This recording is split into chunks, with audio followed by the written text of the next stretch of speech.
मैं 60,000 युआन की सैलरी कमाता था और पूरा पैसा अपनी सगी माँ लियू मेई को मैनेज करने के लिए दे देता था। लेकिन नतीजा ये होता था कि हमारे घर में हर दिन बस टोफू और पत्ता गोभी ही बनती थी। मेरी पत्नी के पास तो सैनिटरी पैड खरीदने तक के पैसे नहीं होते थे। एक दिन मैं खाने की टेबल पर बैठकर खाने की शिकायत करने लगता हूँ, जिस पर मेरी पत्नी आंखें लाल करते हुए दुख भरे अंदाज में मुझसे कहती है, माँ हर महीने मुझे सिर्फ 300 युआन खर्च के लिए देती हैं। इन कुछ चीजों का खाना मिल जाना भी बहुत बड़ी बात है। यह सुनते ही मैं तुरंत ऊंची आवाज में उसे डांटने लगता हूँ। माँ तो कहती हैं कि वो हर महीने तुम्हें 30,000 युआन देती हैं। क्या तुम वो सारा पैसा अपने मायके भेज देती हो? जिस पर वह सिर उठाती है और उसकी आंखों में गहरी निराशा साफ दिखाई देती है। 30,000? मैंने तो वो पैसे कभी देखे तक नहीं। उस पल मुझे अचानक एहसास हुआ कि मेरी 60,000 युआन की सैलरी का असली ठिकाना शायद मेरी सोच से कहीं ज्यादा कॉम्प्लिकेटेड है। मेरा नाम लिहाओ है और मेरी महीने की सैलरी 60,000 युआन है। मैं अपनी पूरी सैलरी अपनी माँ लियू मेई को दे देता हूँ। मेरे पिता हमेशा कहते हैं कि जवान लोग फिजूल खर्ची करते हैं, इसलिए माँ हमारे छोटे से परिवार की भलाई के लिए हमारे पैसे एक साथ मैनेज करती हैं। मैं इस सब बात पर भरोसा करता था और मेरी पत्नी झोंग्यू ने भी कभी इसका विरोध नहीं किया। आज जब मैं घर लौटता हूँ तब झोंग्यू पहले ही खाना टेबल पर लगा चुकी होती है। 2 सब्जियां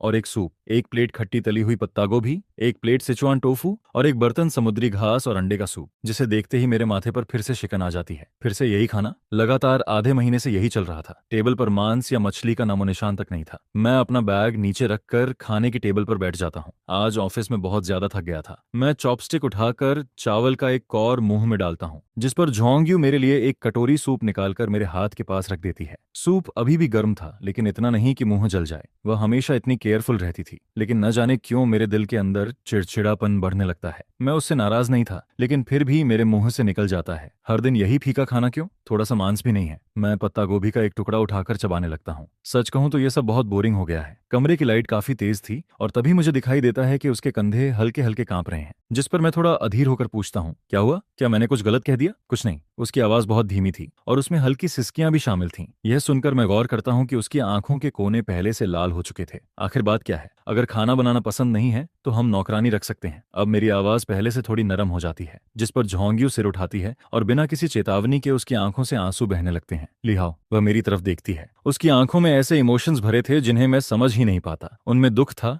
थकान थी और साथ ही गहरी निराशा भी थी। तुम्हारी माँ हर महीने मुझे सिर्फ 300 युआन खर्च के लिए देती हैं क्या? मुझे लगा जैसे मैंने गलत सुन लिया हो। 300 युआन? वह दोबारा वही बात कहती है। उसकी आवाज ऊंची नहीं थी, लेकिन मेरे कानों में वह किसी बम की तरह फटती है। इन पैसों में तो सिर्फ पत्ता गोभी खरीदना भी मुश्किल है। मैं पूरी तरह सन्न रह जाता हूँ। 300 युआन? ऐसा कैसे हो सकता है? मेरी माँ लियू मेई, जो हर समय सब कुछ बेटे के लिए कहती रहती हैं, वो सिर्फ 300 युआन देती हैं? यह नामुमकिन है। मेरे मुंह से अपने आप निकल जाता है। माँ तो कहती हैं कि हर महीने तुम्हें 30,000 युआन देती हैं। मुझे वह दिन साफ याद था जब मैंने अपना सैलरी कार्ड माँ को दिया था। तब हम तीनों वहीं मौजूद थे। माँ ने झोंग्यू का हाथ पकड़कर साफ साफ कहा था, श्याओ हाओ की सैलरी माँ संभालेगी। हर महीने माँ श्याओयू के कार्ड में 30,000 युआन ट्रांसफर करेगी ताकि घर का खर्च चल सके। बाकी पैसा माँ तुम दोनों के लिए सेव करेगी। आगे बड़ा घर लेना होगा, बच्चे होंगे, पैसे की जरूरत पड़ेगी। उस समय झोंग्यू ने भी सिर हिलाया था, इसलिए मैं हमेशा मानता रहा कि माँ मुझसे झूठ नहीं बोल सकती। लेकिन अब झोंग्यू मुझे देखकर एक बेहद दर्द भरी मुस्कान देती है, जिस पर वह कहती है, 30,000 युआन? मैंने तो कभी देखे ही नहीं। मैं लगातार उसके चेहरे को देखता रहता हूँ, शायद कोई झूठ पकड़ लूं, लेकिन वहां सिर्फ दुख ही दिखाई देता है। और तभी मुझे एहसास होता है कि झोंग्यू ने बहुत लंबे समय से नए कपड़े नहीं खरीदे थे। उसके पैरों में अब भी वही जूते थे जो हमारी शादी के समय थे। उसकी ड्रेसिंग टेबल पर सिर्फ एक सस्ती सी क्रीम रखी थी जो लगभग खत्म होने वाली थी। पहले मैं सोचता था कि वह बहुत बचत करने वाली लड़की है, लेकिन अब मुझे समझ आता है कि वह बचत नहीं थी, वह गरीबी थी, और वह गरीबी मैंने खुद उसके लिए पैदा की थी। यह सोचकर मेरा दिल किसी अदृश्य हाथ से दबाया जाता है और मुझे सांस लेना तक मुश्किल लगने लगता है। मैं टेबल पर रखे उन साधारण व्यंजनों को देखता हूँ जो अचानक बेहद चुभने लगते हैं। पिछले आधे महीने का हर निवाला अब मुझे एक थप्पड़ जैसा फील होने लगता है। गुस्सा, पछतावा और धोखा खाए जाने की ठंडक एक साथ मेरे पूरे शरीर में फैल जाती है। ठीक है, मैं अब भी माँ को फोन करता हूँ। मेरी उंगलियां कांप रही थीं और मैं फोन अनलॉक तक ठीक से नहीं कर पा रहा था। फोन मत करो। यह सुनकर मैं उसकी तरफ देखता हूँ। उसने अपने आंसू पोंछ दिए थे, लेकिन उसकी आंखों में अब सिर्फ सुन्न कर देने वाली शांति बची थी। कोई फायदा नहीं होगा, माँ कभी नहीं मानेंगी। उसकी बात मेरे ऊपर ठंडे पानी की बाल्टी की तरह गिरती है और फिर मैं धीरे धीरे शांत होने लगता हूँ। वह सही कह रही थी। मेरी माँ के स्वभाव को देखते हुए वह कभी सच स्वीकार नहीं करेंगी। वह उल्टा यही कहेंगी कि झोंग्यू घर में फूट डाल रही है, और फिर हमेशा की तरह एक बड़ा झगड़ा होगा जिसमें मैं बीच में फंस जाऊंगा और शायद पहले की तरह फिर माँ का ही पक्ष ले लूंगा। यह सोचकर मैं थके हुए अंदाज में कुर्सी पर बैठ जाता हूँ। फोन की स्क्रीन अब भी जल रही थी। उस पर माँ का नंबर दिखाई दे रहा था, वही नंबर जिस पर मैंने हमेशा सबसे ज्यादा भरोसा किया था। मुझे सब कुछ बताओ, मैं भारी आवाज में झोंग्यू से कहता हूँ, जिस पर वह काफी देर तक चुप रहती है, जैसे उन दुख भरे दिनों को याद कर रही हो। जिस महीने के बाद तुमने सैलरी कार्ड माँ को दिया था, उसके अगले महीने से हर महीने की पहली तारीख को माँ समय पर आ जाती थी, लेकिन बैंक ट्रांसफर नहीं करती थी। वो मुझे सिर्फ 300 युआन कैश देती थी। माँ कहती थी कि अगर कार्ड में 30,000 युआन होंगे तो मैं फिजूल खर्च करूंगी। माँ कहती थी कि वो मुझे एक अच्छी पत्नी बनना सिखा रही हैं। उसकी आवाज में कोई शिकायत नहीं थी, कोई इल्जाम नहीं था। वह बस ऐसे बता रही थी जैसे किसी और की कहानी सुना रही हो, लेकिन उसकी हर बात मेरे दिल को चीरती जा रही थी। हर बार आने पर माँ फ्रिज चेक करती थी। अगर फ्रिज में मांस होता तो कहती थी कि मैं पैसे बर्बाद कर रही हूँ। अगर मैं नए कपड़े खरीदती तो ताने देती थी कि तुम मेहनत से कमाते हो और मैं सिर्फ सजने संवरने में लगी हूँ। इसलिए मैंने बाद में कपड़े खरीदना बंद कर दिया और फ्रिज में भी मांस आना बंद हो गया। मैं कल्पना भी नहीं कर सकता था कि पिछले 2 सालों में उसने कैसी जिंदगी बिताई थी। एक बड़े शहर में सिर्फ 300 युआन लेकर पूरे घर का खर्च चलाना, और मैं 60,000 युआन कमाने वाला उसका पति एक बेवकूफ की तरह इन सब बातों से पूरी तरह अनजान था। तो तुमने मुझे बताया क्यों नहीं? मेरी आवाज कांपने लगती है, जिस पर झोंग्यू मेरी तरफ देखती है। अगर मैं बताती भी तो क्या तुम यकीन करते? तुम यही सोचते कि मैं बेवजह झगड़ा कर रही हूँ। तुम यही कहते कि मैं तुम्हारी माँ को पसंद नहीं करती, और तुम यही मानते कि मैं माँ बेटे के रिश्ते को खराब करना चाहती हूँ। यह सुनकर मैं पूरी तरह चुप हो जाता हूँ, क्योंकि वह बिल्कुल सही थी। अगर आज के खाने से पहले या 2 साल पहले उसने यह सब कहा होता तो मेरी पहली प्रतिक्रिया शायद यही होती, मुझे माफ कर दो। मैं सिर झुकाकर कहता हूँ। ये 3 शब्द बहुत हल्के लगते हैं, लेकिन उस समय मेरे लिए इतने भारी थे कि मैं सिर तक नहीं उठा पाता। जिस पर झोंग्यू धीरे से सिर हिलाती है और बेडरूम की तरफ चली जाती है। कुछ देर बाद वह वापस लौटती है और इस बार उसके हाथ में एक पुरानी सी नोटबुक होती है। वह नोटबुक मेरे सामने रख देती है, जिस पर मैं पहला पेज खोलता हूँ और वहां उसकी साफ सुथरी लिखावट दिखाई देती है। हर एक खर्च का हिसाब उसमें दर्ज था। महीने की पहली तारीख, आय 300 युआन, खाने का सामान पत्ता गोभी 2.3 युआन, टोफू 4 युआन, अंडे 5.5 युआन, कुल 11.8 युआन, बिजली और पानी का बिल 135 युआन,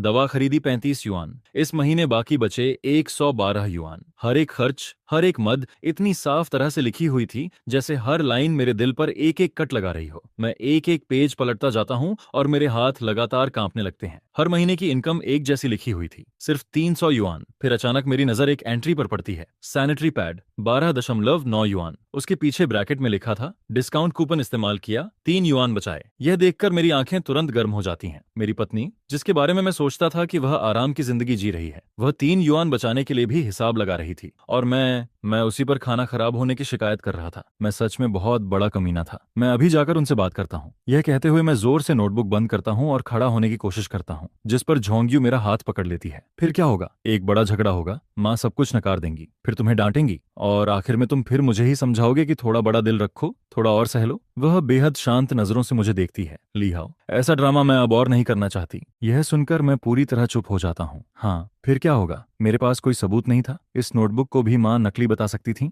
कह सकती थी कि झोंग्यू ने सब कुछ खुद बनाया है। मैं आखिर उनसे सवाल किस आधार पर करता? तो फिर क्या करें? जिंदगी में पहली बार मैं खुद को इतना बेबस फील करता हूँ। जिस पर झोंग्यू धीरे से मेरा हाथ छोड़ देती है। फिर वह शांत आवाज में कहती है, अगर तुम सच में इस समस्या को हल करना चाहते हो तो अभी कोई जल्दबाजी मत करो। मैं उसकी तरफ देखता हूँ। अब उसकी आंखों में आंसू नहीं थे, वहां सिर्फ एक गहरी और स्थिर शांति थी। पिछले 2 सालों की तकलीफों ने शायद उसके अंदर लोहे जैसी मजबूती पैदा कर दी थी। कल से सब कुछ पहले जैसा ही रहेगा। तुम ऐसे बर्ताव करोगे जैसे तुम्हें कुछ पता ही नहीं है। माँ जो कहेंगी तुम वही मानोगे, लेकिन तुम्हें सबूत जुटाने होंगे। यह सुनकर मैं तुरंत सिर हिला देता हूँ। ठीक है। जिस पर झोंग्यू मेरे हाथ से नोटबुक ले लेती है। उसकी आंखों में एक पल के लिए दर्द झलकता है, लेकिन अगले ही पल वह फिर से मजबूत हो जाती है। इस नोटबुक की मैं एक फोटोकॉपी करवा लूंगी। लिहाओ, मैं चाहती हूँ कि तुम अपनी आंखों से देखो। तुम्हारी 60,000 युआन की सैलरी आखिर जा कहाँ रही है? अगले दिन मैं हमेशा की तरह ऑफिस पहुंचता हूँ, लेकिन मेरा दिमाग पूरी तरह बिखरा हुआ था। वर्क ग्रुप में लगातार मैसेज आ रहे थे, लेकिन मेरा ध्यान किसी चीज पर नहीं था। मेरे दिमाग में बस वही नोटबुक घूम रही थी और झोंग्यू की वो शांत लेकिन टूटी हुई आंखें। सुबह 10 बजे के थोड़ी देर बाद मेरा फोन बजता है। स्क्रीन पर लिखा था, माँ। मैं गहरी सांस लेता हूँ, फिर कॉल रिसीव कर लेता हूँ। हेलो माँ, बेटा। माँ की आवाज हमेशा की तरह प्यार से भरी हुई थी। ऑनसेट सोज ऑफिस पहुंच गया क्या? मैंने परेशान तो नहीं किया? नहीं माँ, मैं अभी अभी काम खत्म करके फ्री हुआ हूँ। मैं झूठ बोल देता हूँ। अच्छा है। माँ बस पूछना चाहती थी कि काम कैसा चल रहा है। थकान तो नहीं होती? अपना ध्यान रखा करो। पहले यही बातें सुनकर मुझे बहुत अपनापन फील होता था, लेकिन आज वही बातें बेहद नकली लग रही थीं। सब ठीक है माँ, थकान नहीं है, मैं सामान्य बनने की कोशिश करता हूँ। अच्छा है, तुम बस बाहर मेहनत करके पैसे कमाओ, घर की सारी चिंता माँ पर छोड़ दो, मैं सब संभाल लूंगी। तुम और श्याओ यू तो पैसे बचाना जानते ही नहीं हो। माँ तुम्हारे लिए सेविंग कर रही है। यह सुनकर मेरी उंगलियां फोन पर कस जाती हैं, मेरे हाथों की नसें तक उभर आती हैं। उस पल मेरा मन करता है कि मैं सीधा पूछ लूं, वो पैसे आखिर कहाँ हैं और उन्होंने जोंग के साथ ऐसा क्यों किया। लेकिन मैं खुद को रोक लेता हूँ, क्योंकि मुझे सबूत चाहिए था। हाँ माँ, सब आपकी वजह से ही है। मैं उनकी बातों में हाँ मिलाता हूँ, जिस पर लियो मेई खुश होकर हंसने लगती है। यही तो मेरा समझदार बेटा है। फिर अचानक वह कहती है, अच्छा सुनो, कुछ दिन पहले माँ बैंक गई थी, तुम्हारे सैलरी अकाउंट की स्टेटमेंट निकलवाई। बैंक मैनेजर भी माँ की तारीफ कर रहा था, कह रहा था कि माँ कितनी अच्छी फाइनेंस मैनेजर है। यह सुनकर मेरा दिल बैठ जाता है। स्टेटमेंट? उन्होंने अचानक स्टेटमेंट क्यों निकलवाई? अच्छा, मैं अपनी आवाज सामान्य रखने की कोशिश करता हूँ। और क्या तुम्हारे पैसों का एक एक हिसाब माँ को याद है? सब तुम्हारे भविष्य के लिए ही तो कर रही हूँ। मैं चुपचाप सुनता रहता हूँ और उनकी एक्टिंग जारी रहती है। फिर अचानक वह पूछती हैं, वैसे श्याओयू ने तुमसे कोई शिकायत तो नहीं की? आखिरकार असली मुद्दा सामने आ ही जाता है। अब वह मुझे परख रही थी, जिस पर मेरा दिमाग पूरी स्पीड से काम करने लगता है। शिकायत? मैं अनजान बनने की कोशिश करता हूँ। हाँ वही, उसने कुछ कहा क्या? माँ की आवाज में अब हल्की बेचैनी आ जाती है। मैं जानबूझकर कहता हूँ, वो कह रही थी कि खर्च के लिए पैसे कम पड़ते हैं, थोड़ा मांस खरीदकर खाना बनाना चाहती है। माँ, क्या आप उसे बहुत कम पैसे देती हैं? शायद अगले महीने थोड़ा ज्यादा दे दें। मैं जानबूझकर गेंद उनकी तरफ उछाल देता हूँ और इंतजार करने लगता हूँ कि वह क्या कहेंगी। क्या? लियू मेई की आवाज अचानक तेज हो जाती है। कम पैसे? मैं हर महीने उसे 30,000 युआन देती हूँ। और कितना चाहिए उसे? बेटा, मैं तुझे सच बता रही हूँ, तेरी पत्नी बहुत लालची है, पैसे पानी की तरह उड़ाती है। तू उस पर नजर रखा कर, कहीं ऐसा न हो कि वो सारे पैसे अपने मायके भेज रही हो। उसका झूठ बोलने का तरीका इतना सहज था कि रोंगटे खड़े हो जाएं। अगर मैंने पिछली रात वो नोटबुक नहीं देखी होती तो शायद इस वक्त मैं उसकी बातों पर यकीन कर चुका होता और झोंग्यू पर शक करने लगता। मेरे पूरे शरीर में ठंडक दौड़ जाती है। और सुन, तेरे पैसों को माँ हाथ तक नहीं लगाती, सब संभाल कर रखती हूँ। फिर अचानक वह कहती है, वैसे तुम्हारा छोटा भाई ली, वे जल्द शादी करने वाला है। घर के डाउन पेमेंट में अभी थोड़े पैसे कम पड़ रहे हैं। तेरे पिता और मैं तो अपनी पेंशन तक लगाने को तैयार हैं। लीवे का नाम सुनते ही मेरे अंदर एक बेहद बुरा एहसास उठता है, जैसे कोई बड़ा सच सामने आने वाला हो। ठीक है माँ, मैं उससे बात कर लूंगा। इतना कहकर मैं जल्दी से कॉल काट देता हूँ। फोन बंद होने के बाद मैं पूरे 5 मिनट तक कुर्सी पर बैठा रह जाता हूँ। फिर एक बैंकिंग ऐप खोलता हूँ, एक ऐसा ऐप जिसे मैं लगभग कभी इस्तेमाल नहीं करता था। उस अकाउंट का पासवर्ड माँ को भी पता था और मुझे भी। मैं लॉगिन करता हूँ और अगले ही पल मेरी सांस अटक जाती है। Balance 3215.8 yuan. मेरा दिल धीरे धीरे डूबने लगता है। मैं ट्रांजैक्शन हिस्ट्री खोलता हूँ और एक एक लाइन नीचे स्क्रॉल करने लगता हूँ। हर महीने की 5 तारीख को 60,000 युआन सैलरी आती थी और फिर हर महीने की 6 तारीख को ठीक 57,000 युआन ट्रांसफर हो जाते थे। रिसीवर का नाम देखकर मेरी आंखें फैल जाती हैं। लीवेई, मेरा सगा छोटा भाई। मैं और नीचे स्क्रॉल करता हूँ और एक दूसरी ट्रांजैक्शन दिखाई देती है। हर महीने 6 तारीख को 3,000 युआन। रिसीवर लियू मेई, मेरी माँ। मैं लगातार नीचे देखता जाता हूँ, लेकिन कहीं भी झोंग्यू के नाम एक युआन तक ट्रांसफर नहीं हुआ था। तथाकथित 30,000 युआन खर्चा शुरू से आखिर तक एक सफेद झूठ था और मैं, इस परिवार का कमाने वाला इंसान, पिछले 2 सालों से एक मजाक बनकर जी रहा था। शाम को जब मैं घर लौटता हूँ तब लिविंग रूम की लाइट जल रही होती है। झोंग्यू सोफे पर बैठी थी, टीवी बंद था और वह चुपचाप मेरा इंतजार कर रही थी। मुझे घर के अंदर आते देख वह तुरंत खड़ी हो जाती है। आप आ गए? मैं उसके सामने जाकर रुक जाता हूँ, लेकिन मेरे मुंह से एक शब्द भी नहीं निकलता, जिस पर मैं चुपचाप अपना फोन उसकी तरफ बढ़ा देता हूँ। फोन की स्क्रीन अब भी बैंक ट्रांजैक्शन हिस्ट्री पर ही रुकी हुई थी। वो ट्रांसफर की लाइनें इतनी चुभने वाली थीं जैसे हर एंट्री मेरे दिल में सुई की तरह घुस रही हो। झोंग्यू फोन लेती है और सिर झुकाकर ध्यान से देखने लगती है। वह एक एक पेज स्क्रॉल करती जाती है, जिस पर पूरे लिविंग रूम में डरावनी खामोशी छा जाती है। सिर्फ स्क्रीन स्क्रॉल होने की हल्की सी आवाज सुनाई दे रही थी। मैं नहीं जानता था कि इस वक्त वह क्या सोच रही है, गुस्सा, दुख या फिर पहले से सब जान लेने की वजह से पैदा हुई सुन्नता। आखिरकार वह सब कुछ देख लेती है, फिर स्क्रीन बंद करके धीरे से फोन सेंटर टेबल पर रख देती है। इसके बाद वह सिर उठाकर मेरी तरफ देखती है, लेकिन उसकी आंखों में वैसी कोई भावना नहीं थी जैसी मैं सोच रहा था। वहां सिर्फ गहरी शांति थी। अब आपने सब कुछ देख लिया ना? मैं धीरे से सिर हिला देता हूँ। मेरा गला कस जाता है। मुझे माफ कर दो। इन 3 शब्दों के अलावा मेरे पास कहने के लिए कुछ भी नहीं था। पिछले 2 सालों में उसने जितना सहा था उसके सामने मेरी माफी की कोई कीमत नहीं थी। जिस पर झोंग्यू फिर से सिर हिलाती है। लिहाओ, अब माफी मांगने से कुछ नहीं होगा, हमें वो सब वापस लेना होगा जो हमारा है। मैं गंभीरता से सिर हिलाता हूँ। तुम बताओ हमें क्या करना चाहिए? इस पल मैंने पूरा फैसला उसी पर छोड़ दिया था, क्योंकि अब मुझे समझ आ चुका था। मैं अपनी माँ लियू मेई को उतना नहीं जानता था जितना झोंग्यू जानती थी।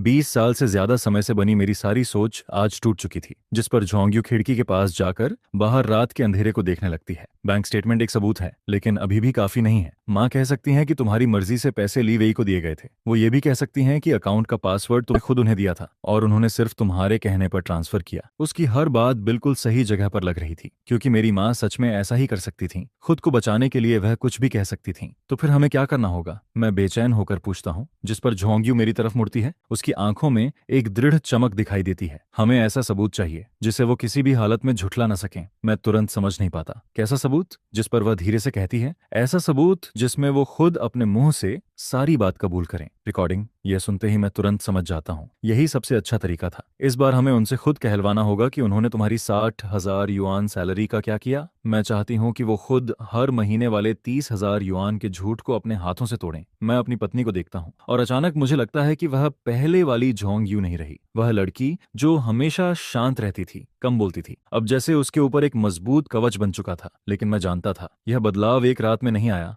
2 साल, 700 से ज्यादा दिन और रात, अनगिनत अपमान, अनगिनत तकलीफें, इन्होंने मिलकर उसे इतना मजबूत बनाया था। मेरे दिल में अपराध बोध के साथ साथ उसके लिए सम्मान भी पैदा होने लगता है, और उससे भी ज्यादा दर्द। ठीक है, मैं आगे बढ़कर उसके ठंडे हाथों को अपने हाथों में पकड़ लेता हूँ। इस बार मैं तुम्हारी बात मानूंगा। हम दोनों मिलकर इस मामले को हमेशा के लिए खत्म करेंगे। अगले महीने की पहली तारीख आने में सिर्फ 3 दिन बाकी थे, और इन 3 दिनों में मैं और जोंग्यू आने वाले मुकाबले की तैयारी करते रहते हैं। अगली सुबह मैं ऑफिस में जरूरी काम का बहाना बनाकर आधे दिन की छुट्टी ले लेता हूँ, लेकिन ऑफिस नहीं जाता, सीधे इलेक्ट्रॉनिक्स मार्केट पहुंच जाता हूँ। वहां से मैं एक नया वॉइस रिकॉर्डर खरीदता हूँ, साथ ही एक बहुत छोटा हिडन कैमरा भी खरीदता हूँ, जो देखने में किराए में एक पावर बैंक जैसा लगता था, क्योंकि इस बार हमें कोई गलती नहीं करनी थी। जब मैं घर लौटता हूँ तब झोंग्यू सफाई कर रही होती है। पूरा घर चमक रहा था, जैसे किसी खास मौके का इंतजार कर रहा हो। मैं उसे सारा सामान दिखाता हूँ, जिस पर वह सब कुछ ध्यान से चेक करती है, फिर सिर हिला देती है। रिकॉर्डर सेंटर टेबल पर फूलदान के अंदर रहेगा और कैमरा टीवी के पास रखा जाएगा। उसका एंगल सीधे सोफे की तरफ होगा। वह पूरी प्लानिंग समझाती है और हर छोटी बड़ी डिटेल को ध्यान में रखती है। अगले 3 दिनों तक हम कई बार रिहर्सल करते हैं, माँ के घर में आने से लेकर बैठने तक। वो क्या कह सकती हैं, हम कैसे जवाब देंगे,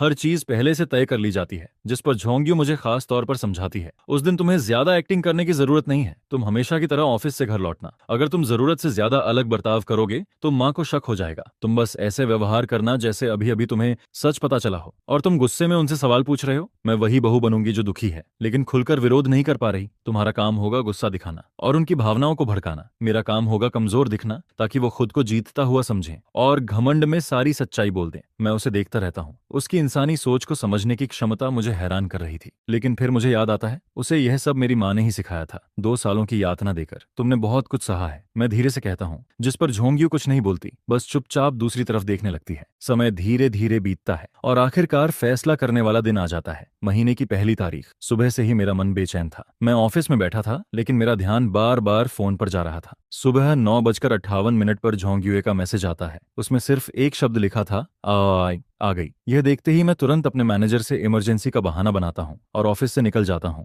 लेकिन मैं सीधे घर नहीं जाता, क्योंकि मैं सही समय का इंतजार कर रहा था। करीब 20 मिनट बाद मुझे अपनी माँ लियो मेई दिखाई देती हैं। उनके हाथ में सस्ते कपड़े का एक बैग था और वह आराम से हमारी बिल्डिंग के अंदर चली जाती हैं। मैं गहरी सांस लेता हूँ, फिर कार स्टार्ट कर देता हूँ। मैंने समय पहले से गिना हुआ था। घर पहुंचने के बाद कुछ देर में वह झोंग्यू को ताने देना शुरू करेंगी, फिर धीरे धीरे उनका मूड चढ़ेगा और लगभग 15 मिनट बाद वह सबसे ज्यादा खुलकर बोलेंगी। मुझे ठीक उसी समय घर पहुंचना था, ताकि ऐसा लगे जैसे मैं गलती से यह सब सुन रहा हूँ। कार पार्किंग में खड़ी थी और मैं अंदर बैठकर घड़ी की सुइयों को देखता रहता हूँ। मेरा दिल लगातार तेज धड़क रहा था, क्योंकि जिंदगी में पहली बार मैं अपनी माँ के खिलाफ खड़ा होने जा रहा था, और वह भी इस तरह। 15 मिनट पूरे होते हैं। मैं अपने कपड़े ठीक करता हूँ ताकि मैं ऑफिस से थका हुआ लौटता हुआ लगूं। फिर लिफ्ट में चढ़कर ऊपर पहुंच जाता हूँ।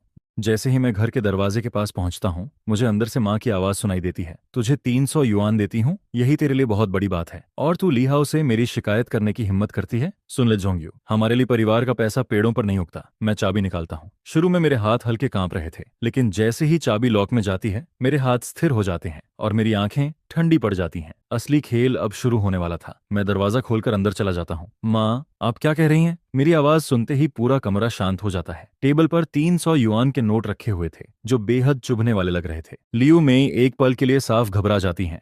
उनके चेहरे पर मौजूद गुस्सा अभी पूरी तरह गायब भी नहीं हुआ था, जिसकी वजह से उनका चेहरा और अजीब लग रहा था। बेटा, तू इस वक्त घर कैसे आ गया? उनकी आंखों में घबराहट साफ दिखाई देती है, जिस पर मैं अपना बैग जोर से दरवाजे के पास फेंक देता हूँ। अगर मैं घर नहीं आता तो आपकी ये बातें कैसे सुन पाता? 300 युआन, क्या यही वो 30,000 युआन का खर्चा है जिसके बारे में माँ कहती थी? मेरी आवाज दबे हुए गुस्से से भरी हुई होती है, जिस पर लियू मेई का चेहरा तुरंत बदल जाता है, लेकिन वह बहुत जल्दी खुद को संभाल लेती है। आखिर वह एक अनुभवी खिलाड़ी होती है। बेटा, तुम बिल्कुल सही समय पर आए हो। तुम्हें अपनी इस बीवी को ठीक से कंट्रोल करना चाहिए। जिस पर वह जोंगयू की तरफ उंगली करके उल्टा उसी पर इल्जाम लगाना शुरू कर देती है। मैं हर महीने इसे 30,000 युआन देती हूँ, लेकिन ये ऐसा खर्च करती है कि कुछ ही दिनों में सब खत्म हो जाता है। इस महीने फिर मेरे पास पैसे मांगने आ गई, जिस पर गुस्से में मैंने इसे पहले सिर्फ 300 युआन दिए ताकि इसे सबक मिले और ये बचत करना सीखे। लेकिन किसे पता था कि ये जाकर तुम्हारे पास मेरी शिकायत कर देगी। ऐसी औरत का दिल बहुत खराब होता है। ये सिर्फ माँ बेटे के रिश्ते में दरार डालना चाहती है। उसकी बातें इतनी स्मूथ और बिना किसी कमी के निकलती हैं कि अगर मैंने बैंक स्टेटमेंट न देखा होता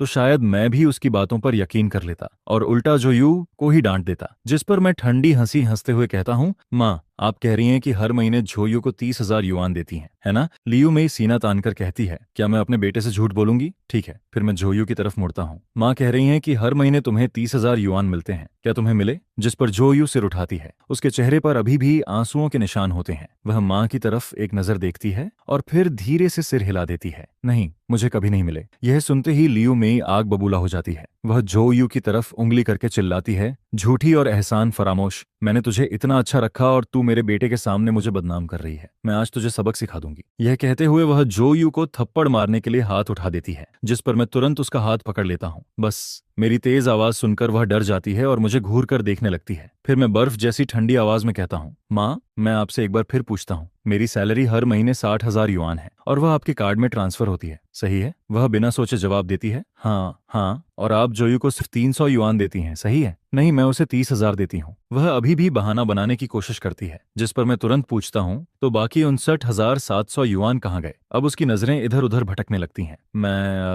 मैं तुम्हारे लिए बचाकर रख रही थी, तुम्हारे भले के लिए। बचाकर रख रही थी? मैं हंस पड़ता हूँ, लेकिन मेरी मुस्कान आंखों तक नहीं पहुंचती। या फिर ली वेई के कार्ड में जमा कर रही थी? यह सुनते ही उसका चेहरा सफेद पड़ जाता है। तो तुम्हें कैसे पता? यह बात उसके मुंह से अनजाने में निकल जाती है और अगले ही पल उसे एहसास हो जाता है कि उससे गलती हो गई है, जिस पर वह तुरंत अपना मुंह बंद कर लेती है। पूरा लिविंग रूम एकदम शांत हो जाता है। टीवी के पास रखा पावर बैंक जैसा दिखने वाला छुपा हुआ कैमरा लाल लाइट के साथ चमक रहा होता है और सेंटर टेबल पर रखा पेन रिकॉर्डर भी लगातार रिकॉर्डिंग कर रहा होता है। मैं अपनी माँ का पीला पड़ चुका चेहरा देखता हूँ, लेकिन मेरे दिल में जीत की कोई खुशी नहीं होती, सिर्फ एक गहरा दुख होता है। फिर मैं उसका हाथ छोड़ते हुए धीरे धीरे पूछता हूँ, माँ, आपके दिल में मैं और जोयू आखिर हैं क्या? यह सुनकर पहली बार उसके चेहरे पर असली घबराहट दिखाई देती है। क्या मतलब है क्या? वह अपनी घबराहट छिपाने के लिए आवाज ऊंची करती है, तू मेरा बेटा है, मैंने तुझे जन्म दिया है। जिस पर वह अपना पुराना इमोशनल कार्ड खेलना शुरू कर देती है। मैं जो भी करती हूँ तुम्हारे भले के लिए करती हूँ, इस परिवार के लिए करती हूँ। मैं ठंडी हंसी हंस देता हूँ। परिवार?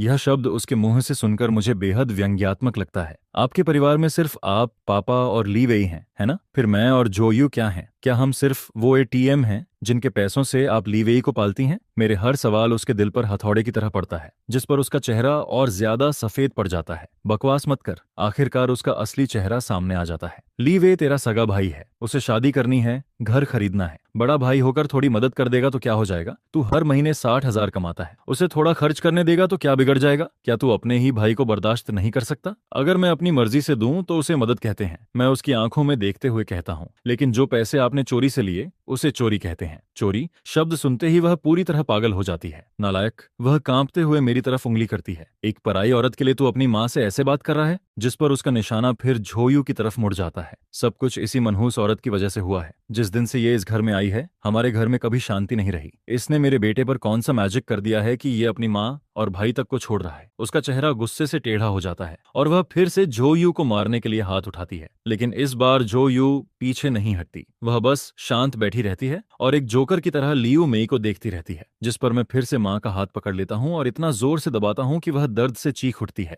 बस अब मेरी आवाज में जरा भी भावना नहीं बचती। आज के बाद इस घर में आपका स्वागत नहीं है। मेरी बात सुनकर वह पूरी तरह स्तब्ध रह जाती है। शायद उसने कभी नहीं सोचा था कि उसका हमेशा आज्ञाकारी बेटा उससे ऐसे शब्द कहेगा। क्या कहा तूने? दोबारा बोल। मैंने कहा, कृपया इस घर से बाहर जाइए। इसके बाद मैं उसका हाथ पकड़कर दरवाजे की तरफ खींचने लगता हूँ, जिस पर वह रोना धोना शुरू कर देती है। ली हाओ, तू पागल हो गया है क्या? तू मुझे घर से निकाल रहा है? मैं तेरी माँ हूँ, लेकिन मैं दरवाजा खोलकर उसे बिना किसी दया के बाहर धक्का दे देता हूँ। फिर मैं दरवाजे पर खड़ा होकर कहता हूँ, और एक बात, पिछले 2 सालों में मेरे कार्ड से जो भी पैसे आपने लिए हैं, एक एक पैसा वापस चाहिए, वरना हम कोर्ट में मिलेंगे। इसके बाद मैं टीवी शेल्फ और सेंटर टेबल की तरफ इशारा करता हूँ। यहाँ जो कुछ हुआ है सब रिकॉर्ड हो चुका है। यह सुनते ही उसकी चीखें अचानक बंद हो जाती हैं। वह डर से उन डिवाइसेस को देखने लगती है, लेकिन मैं उसे संभलने का मौका नहीं देता और जोर से दरवाजा बंद कर देता हूँ। धड़ाम, और उसी पल पूरी दुनिया जैसे शांत हो जाती है। मैं दरवाजे से टिककर धीरे धीरे नीचे फर्श पर बैठ जाता हूँ, जिस पर जो यू मेरे पास आती है, मेरे सामने बैठती है और मुझे धीरे से गले लगा लेती है। सब खत्म हो गया। वह मेरे कान में फुसफुसाती है, जिस पर मैं अपना सिर उसके कंधे पर रख देता हूँ और आखिरकार मेरी आंखों से आंसू बहने लगते हैं। यह हार नहीं होती,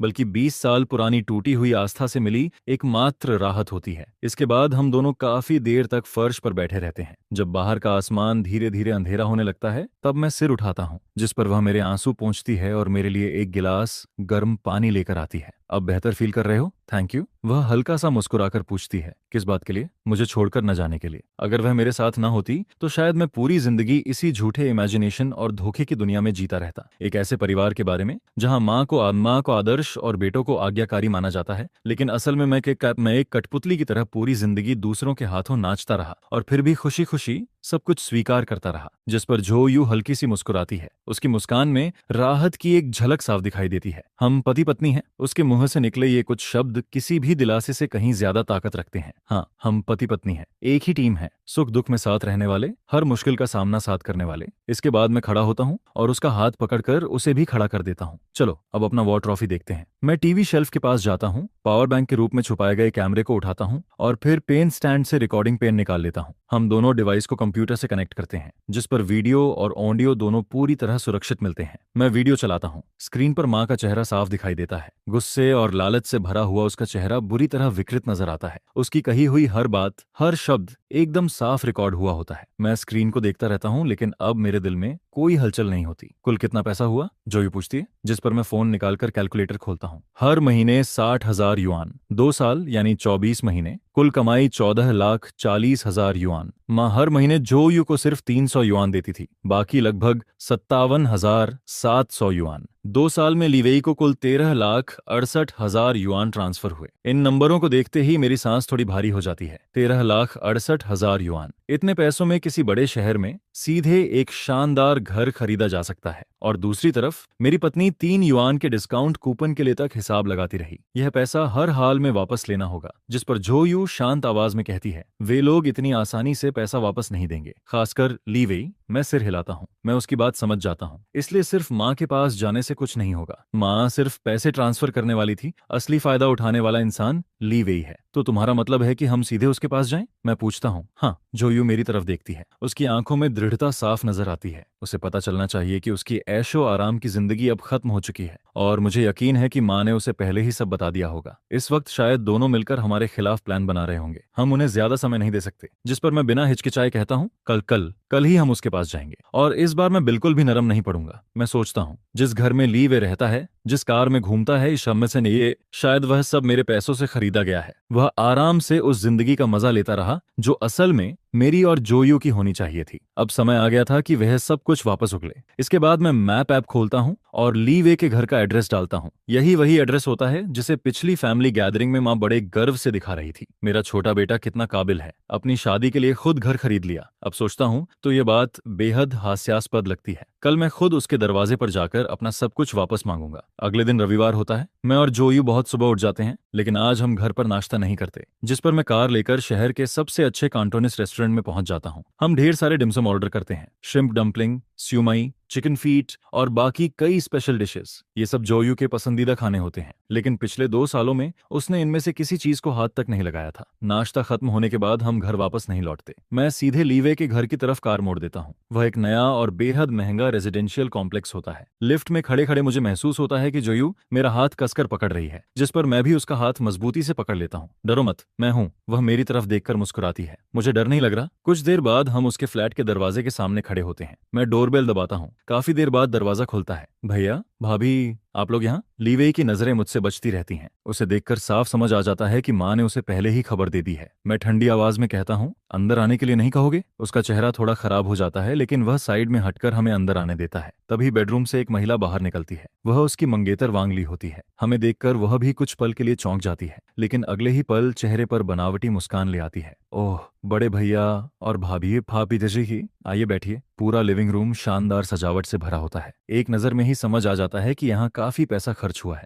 मैं कमरे के बीच में खड़ा होकर चारों तरफ नजर घुमाता हूँ, फिर सीधे ली वेई को देखता हूँ, जिस पर उसका चेहरा तनाव से भर जाता है। आज मैं यहाँ सिर्फ एक काम के लिए आया हूँ। किस काम के लिए? वह पूछता है। पैसे। ये सुनते ही वांग ली का चेहरा बदल जाता है। वह पहले ली वेई को देखती है और फिर मेरी तरफ। कौन से पैसे भैया? शायद कोई गलतफहमी है। मैं उसकी तरफ मुड़ता हूँ। कोई गलतफहमी नहीं है। पिछले 2 सालों में मेरी माँ ने मेरी सैलरी कार्ड से 13,68,000 युआन निकालकर ली वेई को दिए हैं। यह पैसा मेरा है और अब मैं इसे वापस चाहता हूँ। ये सुनते ही वांग ली की मुस्कान चेहरे पर जम जाती है। वह हैरानी से ली वेई को घूरती है। क्या ये सच है? ली वेई का चेहरा सुअर के खून जैसा लाल हो जाता है। वह काफी देर तक हकलाता रहता है, लेकिन कोई जवाब नहीं दे पाता। आखिरकार वह चिल्लाकर कहता है, हाँ तो क्या हुआ? माँ ने मुझे दिए थे, मैंने चोरी नहीं की। आप मेरे बड़े भाई हो, आपका पैसा भी तो परिवार का पैसा है। मैंने थोड़ा इस्तेमाल कर लिया तो क्या हो गया? मैं उसे घूरते हुए पूछता हूँ, तो तुम्हारे हिसाब से तुमने कुछ गलत नहीं किया? मैंने कुछ गलत नहीं किया, वह गर्दन तान कर जवाब देता है, जिस पर मैं सिर हिलाता हूँ। फिर जेब से फोन निकालता हूँ, रिकॉर्डिंग फाइल खोलता हूँ और प्ले बटन दबा देता हूँ। अगले ही पल माँ की घबराई हुई आवाज पूरे कमरे में गूंजने लगती है। क्या मैं वो पैसा लीवे के कार्ड में सेव नहीं कर रही थी? ये आवाज सुनते ही लीवे का चेहरा सफेद पड़ जाता है और वांग ली के चेहरे के भाव तो उससे भी ज्यादा दिलचस्प हो जाते हैं। मैं रिकॉर्डिंग बंद करता हूँ और दोनों की तरफ देखता हूँ। अब क्या मुझे बैंक ट्रांसफर की पूरी स्टेटमेंट भी दिखानी पड़ेगी? ली वेई पूरी तरह पिचक जाता है, जैसे कोई हारा हुआ गुब्बारा, जिस पर मैं आखिरी चेतावनी देता हूँ। 1 हफ्ता, पूरा 13,68,000 युआन मेरे अकाउंट में वापस आ जाना चाहिए, एक भी युआन कम नहीं।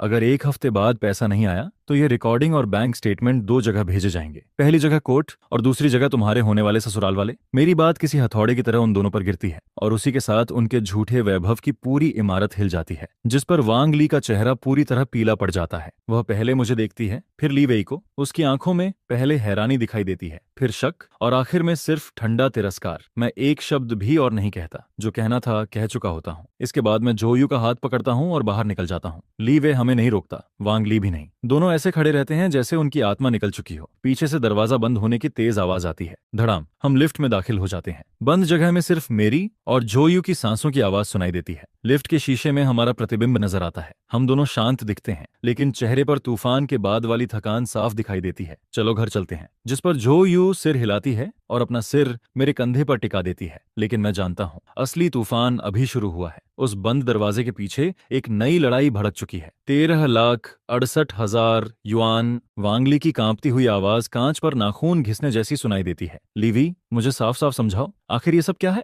जिस पर लीवी सिर झुकाकर खड़ा रहता है। वह वांगले की तरफ देखने की भी हिम्मत नहीं कर पाता। वो माँ ने कहा था कि बड़े भैया का पैसा वैसे भी सेविंग के लिए ही है। चटाक। एक जोरदार थप्पड़ पूरे कमरे में गूंज जाता है, जिस पर वांगले का हाथ हल्का सा कांप रहा होता है। तुम्हारी माँ ने कहा था, तो अगर वो तुम्हें चोरी करने को कहती तब भी तुम चोरी करते? यह सुनकर लीवी अपना गाल पकड़ लेता है और आखिरकार फट पड़ता है। मैंने अपने बड़े भाई के थोड़े पैसे ही तो खर्च किए हैं। थोड़े पैसे? वांग लिए ठंडी हंसी हंसती है। 1 मिलियन युआन से ज्यादा को तुम थोड़े पैसे कहते हो? लीवी, तुम्हें पता भी है इसका मतलब क्या है? जिस पर वह पूरे घर की तरफ उंगली कर देती है। इसका मतलब है कि जिस घर में हम अभी खड़े हैं वह चोरी के पैसों से खरीदा गया है। हमारी कार चोरी के पैसों से खरीदी गई है। यहाँ तक कि मेरी उंगली में जो डायमंड रिंग है वह भी चोरी के पैसों से खरीदी गई है। उसकी आवाज और ठंडी होती जाती है। वांगले किसी मेहनती और जिम्मेदार आदमी से शादी करना चाहती है, किसी ऐसे परजीवी से नहीं जो अपने बड़े भाई का खून चूस कर जिंदा रहता हो। उसका हर शब्द सीधे लीवी के दिल में घुसता है, जिस पर उसका चेहरा लाल से सफेद और फिर सफेद से राख जैसा पड़ जाता है। तुम मेरे बारे में ऐसा कैसे कह सकती हो? क्या मैंने गलत कहा? वांगले उसे घूरते हुए जवाब देती है। क्या तुम्हें लगता है मुझे कुछ पता नहीं था? तुम्हारी सैलरी सिर्फ 8,000 युआन महीना है। तुम घर की डाउन पेमेंट और रेनोवेशन का खर्च कैसे उठा सकते थे?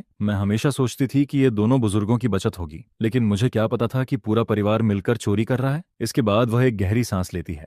अब उसकी आंखों में सिर्फ बेरुखी बची होती है। सुन लो लीवी, मुझे फर्क नहीं पड़ता तुम कैसे करते हो। 1 हफ्ते के अंदर अगर तुम वो पैसा वापस नहीं कर पाए तो हम तुरंत ब्रेकअप कर देंगे। शादी कैंसिल। मैं ऐसी बेइज्जती कभी बर्दाश्त नहीं करूंगी। यह कहकर वह मुड़ती है और सीधे बेडरूम में चली जाती है। धड़ाम। दरवाजा जोर से बंद हो जाता है। अब पूरे लिविंग रूम में सिर्फ लीवी अकेला खड़ा रहता है। उसका गाल दर्द कर रहा होता है, लेकिन उसका दिल उससे भी ज्यादा दर्द में होता है, क्योंकि वह जानता है कि वांग ले मजाक नहीं कर रही। अगर पैसा वापस नहीं हुआ तो शादी सच में खत्म हो जाएगी। जिस पर वह कांपते हाथों से फोन निकालता है और उस इंसान को कॉल करता है जिसने उसे इस मुसीबत में डाला था। वही इंसान जो शायद उसे बाहर भी निकाल सकता था। फोन जुड़ते ही वह रोने लगता है। माँ, बड़ी मुसीबत हो गई। उधर लियू मेई भी घर में बेचैन बैठी होती है। पूरी दोपहर वह लीवी के फोन का इंतजार करती रहती है। उसके हिसाब से मैंने जो किया था वह सिर्फ गुस्से में लिया गया फैसला था। उसे पूरा भरोसा था कि जब मेरा गुस्सा शांत होगा तो खून का रिश्ता फिर जीत जाएगा। उसने तो पहले से बहाने भी सोच रखे थे। अगर मैं झुक जाता तो वह भी थोड़ा नरम पड़ जाती और कहती कि बाद में धीरे धीरे झोयू को पैसे वापस कर दिए जाएंगे। लेकिन तभी लीवी का रोता हुआ फोन आता है। क्या हुआ? रो क्यों रहा है राय, निकम्मे कहीं के? लियू मेई जोर से डांटती है, लेकिन अंदर ही अंदर वह खुद घबराई हुई होती है। जिस पर लीवी अभी अभी हुई सारी बातें बताना शुरू कर देता है।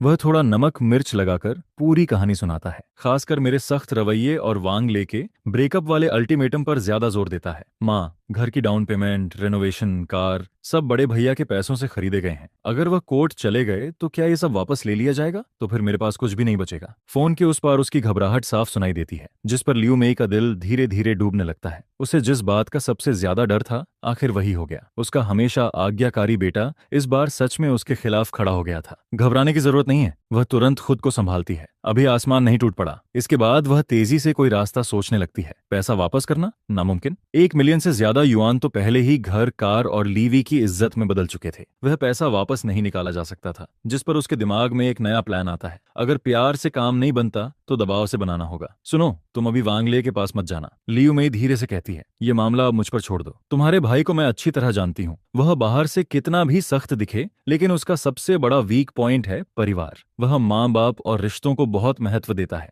माँ, आपका मतलब क्या है पाया है? जिस पर लियू मेई के होंठों पर एक चालाक मुस्कान आ जाती है। वह हमसे रिश्ता तोड़ना चाहता है ना? एक बाहरी औरत के लिए अपनी माँ और भाई को छोड़ना चाहता है ना? ठीक है, तो मैं उसे दिखाऊंगी कि परिवार छोड़ने की कीमत क्या होती है। मैं पूरे खानदान को उसके खिलाफ कर दूंगी। मैं सबको बता दूंगी कि वह कितना बड़ा नालायक बेटा है। मैं उसे पूरे परिवार में सिर उठाने लायक नहीं छोड़ूंगी। यह एक इमोशनल ब्लैकमेल होता है, रिश्तों और परंपराओं से बुना हुआ एक ऐसा जाल जिसमें मैं पूरी जिंदगी फंसा रह सकता था। माँ, क्या ये सच में काम करेगा? लीवी हिचकिचाते हुए पूछता है। काम करेगा या नहीं, कोशिश करके देख लेते हैं। तुम बस इंतजार करो। मैं अभी बड़े भाई साहब, छोटी बहन और दादा दादी सबको फोन करती हूँ। कल दादाजी के घर फैमिली मीटिंग होगी। मुझे यकीन है सब बड़े बुजुर्गों के सामने वह इतना घमंडी नहीं बन पाएगा। फोन काटते ही लियू मेई तुरंत कॉन्टैक्ट लिस्ट खोल लेती है और पहला नंबर मिलाती है। जैसे ही कॉल कनेक्ट होता है उसकी आवाज अचानक दुख और बेबसी से भर जाती है। हेलो बड़े भैया, मैं लियू मेई बोल रही हूँ। आपको मेरी मदद करनी होगी। लिहाओ मुझे जीते जी मार डालना चाहता है और इसी तरह मेरे खिलाफ सावधानी से रची गई एक पारिवारिक अदालत का पर्दा उठ जाता है। लेकिन मुझे इस बारे में कुछ भी पता नहीं होता। उसी रात मैं और जो यू डिनर खत्म ही करते हैं कि मेरा फोन बज उठता है। एक अजनबी लैंडलाइन नंबर। मैं कॉल रिसीव करता हूँ। हेलो श्याओ हाओ। फोन के दूसरी तरफ से एक बूढ़ी लेकिन अधिकारपूर्ण आवाज आती है। दादाजी, मैं थोड़ा हैरान हो जाता हूँ। कल सुबह 10 बजे मेरे घर आना। उनकी आवाज आदेश जैसी होती है, जिसे मना करना लगभग नामुमकिन होता है। झोयू को भी साथ लेकर आना। तुम्हारी माँ और भाई भी आएंगे। घर के सारे बड़े लोग मौजूद रहेंगे। तुम दोनों भाइयों का मामला सबके सामने साफ किया जाएगा। इतना कहकर दादाजी फोन काट देते हैं। मैं फोन हाथ में लिए वहीं खड़ा रह जाता हूँ, जिस पर मैं जोयू की तरफ देखता हूँ। उसका चेहरा हमेशा की तरह शांत रहता है, लेकिन हम दोनों समझ चुके होते हैं कि यह कोई सामान्य फैमिली मीटिंग नहीं है। वह धीरे से सिर्फ 3 शब्द कहती है, होंगमेन बैंक्वेट, यानी एक जाल। अगली सुबह 9:30 बजे मैं और जोयू दादाजी के घर पहुंचते हैं। यह वही पुरानी कॉलोनी होती है जिसमें मेरी पूरी बचपन की यादें बसी होती हैं। एक ऐसी जगह जिसे मैं हमेशा अपना सबसे सुरक्षित ठिकाना मानता था। लेकिन आज मुझे ऐसा महसूस होता है जैसे मैं किसी अदालत में पेश होने जा रहा हूँ। रास्ते भर जोयू बहुत शांत रहती है। उसके चेहरे पर कोई भावना दिखाई नहीं देती, लेकिन जब मैं उसका हाथ पकड़ता हूँ तो उसकी हथेली से आती दृढ़ता मुझे साफ महसूस होती है। डरो मत, वह उल्टा मुझे दिलासा देती है। डरने वाले हम नहीं हैं। इसके बाद हम दोनों साथ साथ सीढ़ियां चढ़ते हैं। दरवाजा आधा खुला होता है। अंदर से धीमी आवाजें और मेरी माँ के सिसकने की आवाज सुनाई देती है। मैं गहरी सांस लेता हूँ और दरवाजा खोलकर अंदर कदम रखता हूँ। पूरा लिविंग रूम लोगों से भरा होता है। दादा दादी सबसे आगे बैठे होते हैं। उनके चेहरे गंभीर दिखाई देते हैं। बड़े चाचा, छोटी बुआ और कई दूसरे रिश्तेदार भी वहां मौजूद होते हैं। सब लोग 2 कतारों में बैठे होते हैं, जिस पर पूरा माहौल किसी फैमिली मीटिंग से ज्यादा एक अदालत जैसा महसूस होता है। और मैं जान जाता हूँ असली मुकाबला अब शुरू होने वाला है। और मेरी माँ, लियू मै और लीवी एक छोटी सी बेंच पर बैठे हुए होते हैं। माँ की आंखें रो रो कर सूज चुकी होती हैं और वह टिश्यू से अपने आंसू पोंछ रही होती हैं। वहीं लीवी सिर झुकाए बेहद उदास और टूटा हुआ सा बैठा होता है। जैसे ही हम अंदर आते हैं पूरे कमरे की आवाजें अचानक थम जाती हैं, जिस पर वहां मौजूद दर्जन भर लोगों की नजरें एक साथ हमारी तरफ मुड़ जाती हैं। ऐसा लगता है जैसे गुनहगार हम हों जिन्होंने कोई बहुत बड़ा अपराध कर दिया हो। आ गए तुम लोग? जिस पर दादाजी अपने हाथ में पकड़ी छड़ी को जमीन पर ठक ठक करते हैं और उससे एक भारी आवाज गूंजती है। फिर वह कमरे के बीचों बीच इशारा करते हैं जहां पहले से हमारे लिए 2 कुर्सियां रखी हुई होती हैं। वे कुर्सियां बाकी सभी लोगों के सामने होती हैं, बिल्कुल ऐसे जैसे किसी फैसले का इंतजार कर रहे 2 अपराधियों के लिए रखी गई हों। मैं और चू न्यूएट एक दूसरे की तरफ देखते हैं और फिर शांति से जाकर उन कुर्सियों पर बैठ जाते हैं। इसके बाद दादाजी पूरे कमरे पर नजर घुमाते हैं और धीरे से बोलना शुरू करते हैं। अब सब लोग आ चुके हैं। आज मैंने सबको यहाँ किसी और वजह से नहीं बुलाया, सिर्फ इन दोनों भाइयों के मामले की वजह से। जिस पर वह पहले मेरी तरफ देखते हैं, फिर लीवी की तरफ। टियो, इसके बाद उनकी नजर सीधे मेरे चेहरे पर टिक जाती है। तुम्हारी माँ कहती है कि तुम अपने छोटे भाई से रिश्ता तोड़ना चाहते हो और उसे कोर्ट तक घसीटना चाहते हो। वह कहती है कि तुमने इस परिवार के लिए इतनी मेहनत की, लेकिन तुम्हारा भाई बस थोड़ा सा पैसा खर्च करता है और तुम उसे भी बर्दाश्त नहीं कर पाए। और वह यह भी कहती है कि यह सब चुन्युएत की भड़काने की वजह से हो रहा है। क्या यह सच है? उनकी आवाज ऊंची नहीं होती, लेकिन हर शब्द ऐसा लगता है जैसे हजारों किलो वजन लिए हुए हो। साफ था कि वह पहले से ही मुझे दोषी मान चुके होते हैं, लेकिन मैं कुछ बोल पाता उससे पहले ही माँ का रोना शुरू हो जाता है। पिताजी, आप उससे मत पूछिए। जिस पर वह जोर जोर से रोने लगती हैं। गलती मेरी है, मैं ही निकम्मी माँ हूँ। मुझे अपने बेटे के लिए पैसे बचाने के बारे में नहीं सोचना चाहिए था। मुझे छोटे बेटे की मदद नहीं करनी चाहिए थी। मैंने सांप को दूध पिलाया, मैंने इसे पाल पोस कर बड़ा किया, लेकिन आज एक बाहरी औरत की वजह से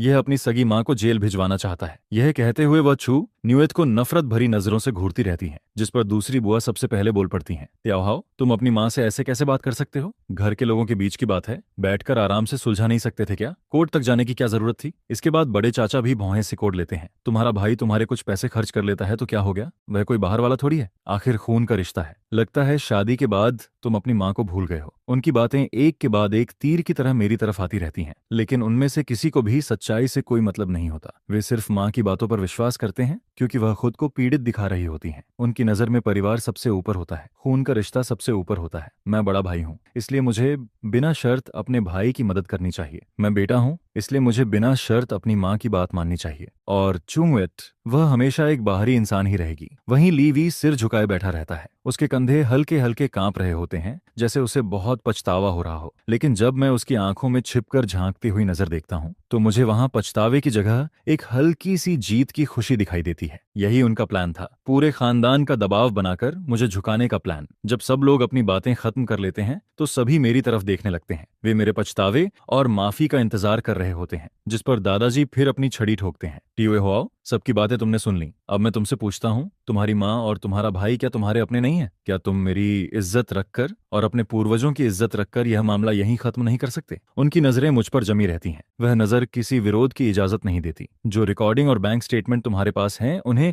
अभी सबके सामने निकालो, उन्हें डिलीट करो, फिर अपनी माँ और भाई से माफी मांग लो। इसके बाद हम सब पहले की तरह एक परिवार रहेंगे। मैं दादाजी के गंभीर चेहरे को देखता हूँ। उनकी बातें किसी आखिरी फरमान की तरह सुनाई देती हैं, जिसमें मेरे लिए सिर्फ एक ही रास्ता छोड़ा गया होता है, आज्ञा मानने का। पूरा कमरा इतना शांत हो जाता है कि जैसे वहां गिरती हुई सुई की आवाज भी सुनाई दे सकती हो। सभी लोग मुझे घूर रहे होते हैं। वे ऐसे लग रहे होते हैं जैसे गिद्धों का झुंड हो जो मेरे सिर झुकाने का इंतजार कर रहा हो ताकि मेरी आखिरी इज्जत भी नोच सके। माँ का रोना अब धीरे धीरे कम हो चुका होता है और उसकी जगह संतुष्टि भरी सिसकियां ले चुकी होती हैं। वहीं लीवी भी थोड़ा सिर उठाता है, जिसके होंठों पर एक मुश्किल से दिखाई देने वाली मुस्कान उभरती है। उन लोगों को लगता है कि वे जीत चुके हैं, कम से कम वे ऐसा ही सोच रहे होते हैं। लेकिन उसी जानलेवा खामोशी के बीच मैं अचानक हंस पड़ता हूँ, जिस पर दादाजी की भौहें कसकर सिकुड़ जाती हैं। तुम हंस क्यों रहे हो? उनकी आवाज में साफ नाराजगी सुनाई देती है, लेकिन मैं कोई जवाब नहीं देता। मैं धीरे धीरे अपनी जगह से खड़ा हो जाता हूँ, जिस पर चू न्यूएट भी मेरे साथ खड़ी हो जाती है। वह मेरे बिल्कुल पास आकर खड़ी होती है, कंधे से कंधा मिलाकर। इसके बाद मैं अपनी जेब से फोन निकालता हूँ और सबके सामने प्ले बटन दबा देता हूँ। अगले ही पल एक बेहद तीखी, कड़वी और सबको पहचान में आने वाली महिला की आवाज पूरे कमरे में गूंज उठती है। मैंने उसे 300 युआन दिए, यही बहुत है। क्या वह इतनी हिम्मत करती है कि ली हाउ से शिकायत करे कि पैसे कम हैं? मैं बता रही हूँ न्यूएट, हमारे लिए परिवार का पैसा हवा से नहीं आता। रिकॉर्डिंग बजते ही पूरा कमरा पत्थर की तरह शांत हो जाता है, जिस पर माँ का चेहरा पल भर में सफेद पड़ जाता है। वह अविश्वास से मेरे फोन को घूरती रहती हैं, जैसे कोई भूत देख लिया हो। इसके बाद रिकॉर्डिंग आगे बढ़ती है। मेरी गुस्से भरी आवाज सुनाई देती है। 300 युआन, यही वो 30 30,000 युआन हैं जिनकी बात आप कर रही थी। फिर माँ की सफाई देने वाली आवाज आती है। मैं हर महीने उसे 30,000 देती हूँ। अगर वह कुछ ही दिनों में सब खर्च कर देती है तो मैं क्या करूँ?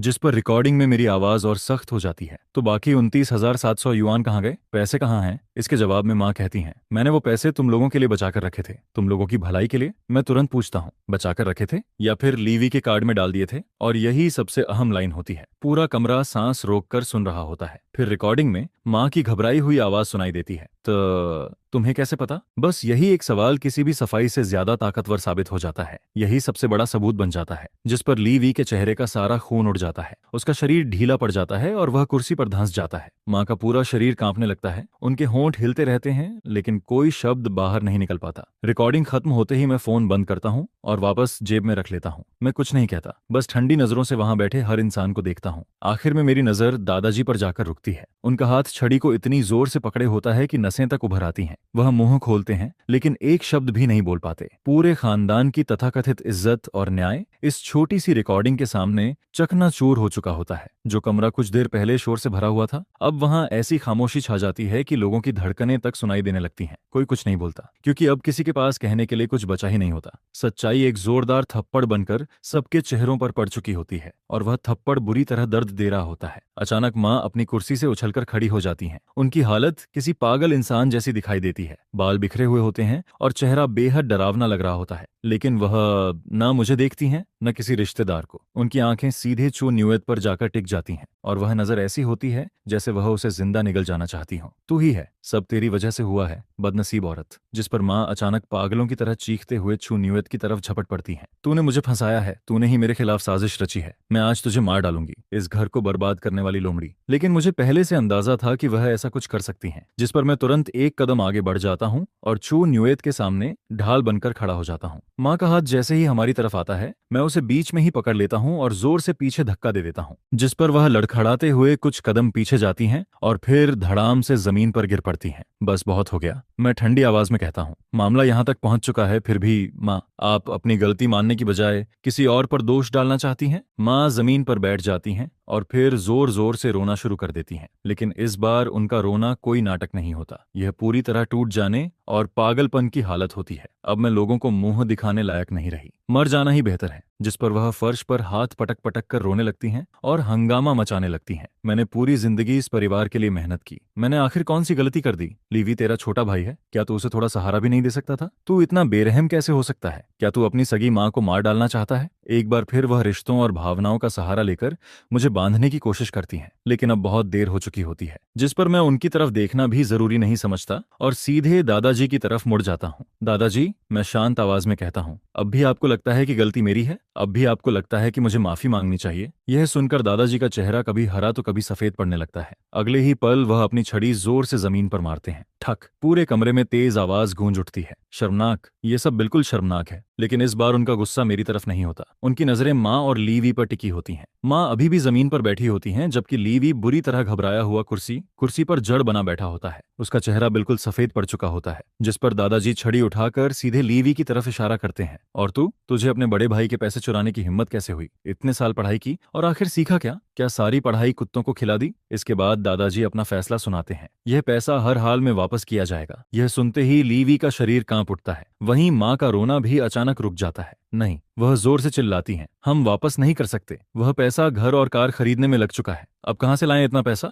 लेकिन दादाजी का रवैया बिल्कुल सख्त होता है। तो घर बेचो, कार बेचो, लेकिन पैसा वापस करना ही होगा। मैं यह पूरा तमाशा देखता रहता हूँ। लेकिन अजीब बात यह होती है कि मेरे अंदर जीत की कोई खुशी नहीं होती, क्योंकि मुझे दादाजी के न्याय की जरूरत ही नहीं थी। मुझे चाहिए था एक पूरी आजादी, एक पूरी मुक्ति। जिस पर मैं धीरे से बोलता हूँ, इसकी जरूरत नहीं है। मेरी बात सुनकर कमरे में मौजूद सभी लोग मेरी तरफ देखने लगते हैं। मैं शांत स्वर में आगे कहता हूँ, यह पैसा लौटाए या न लौटाए, अब इससे किसी और का कोई लेना देना नहीं है। यह मामला सिर्फ मेरे और इसके बीच का है और अब इसे कानून तय करेगा। मैं कुछ पल रुकता हूँ, फिर वहां मौजूद हर इंसान की तरफ नजर घुमाता हूँ। इसके बाद मैं साफ साफ कहता हूँ, आज से मैं और चुंगवेट आप सभी लोगों से हर रिश्ता खत्म करते हैं। दादा दादी, चाचा चाची, बुआ, इन सभी रिश्तों का आज यही अंत होता है। आज के बाद हम सिर्फ अजनबी होंगे। मेरी बात खत्म होते ही पूरे कमरे में सन्नाटा छा जाता है, लेकिन मैं किसी का चेहरा देखने के लिए भी नहीं रुकता। मैं चू न्यूएत का हाथ पकड़ लेता हूँ, चलो। जिस पर हम दोनों मुड़कर दरवाजे की तरफ बढ़ जाते हैं। पीछे से दादाजी की गुस्से भरी आवाज गूंजती है, नालायक, क्या तू पूरे खानदान से रिश्ता तोड़ना चाहता है? इसके साथ ही माँ की चीखती हुई आवाज भी सुनाई देती है, लिहाओ, तू नहीं जा सकता। अगर तू चला गया तो मैं क्या करूंगी? लेकिन मैं एक बार भी पीछे मुड़कर नहीं देखता।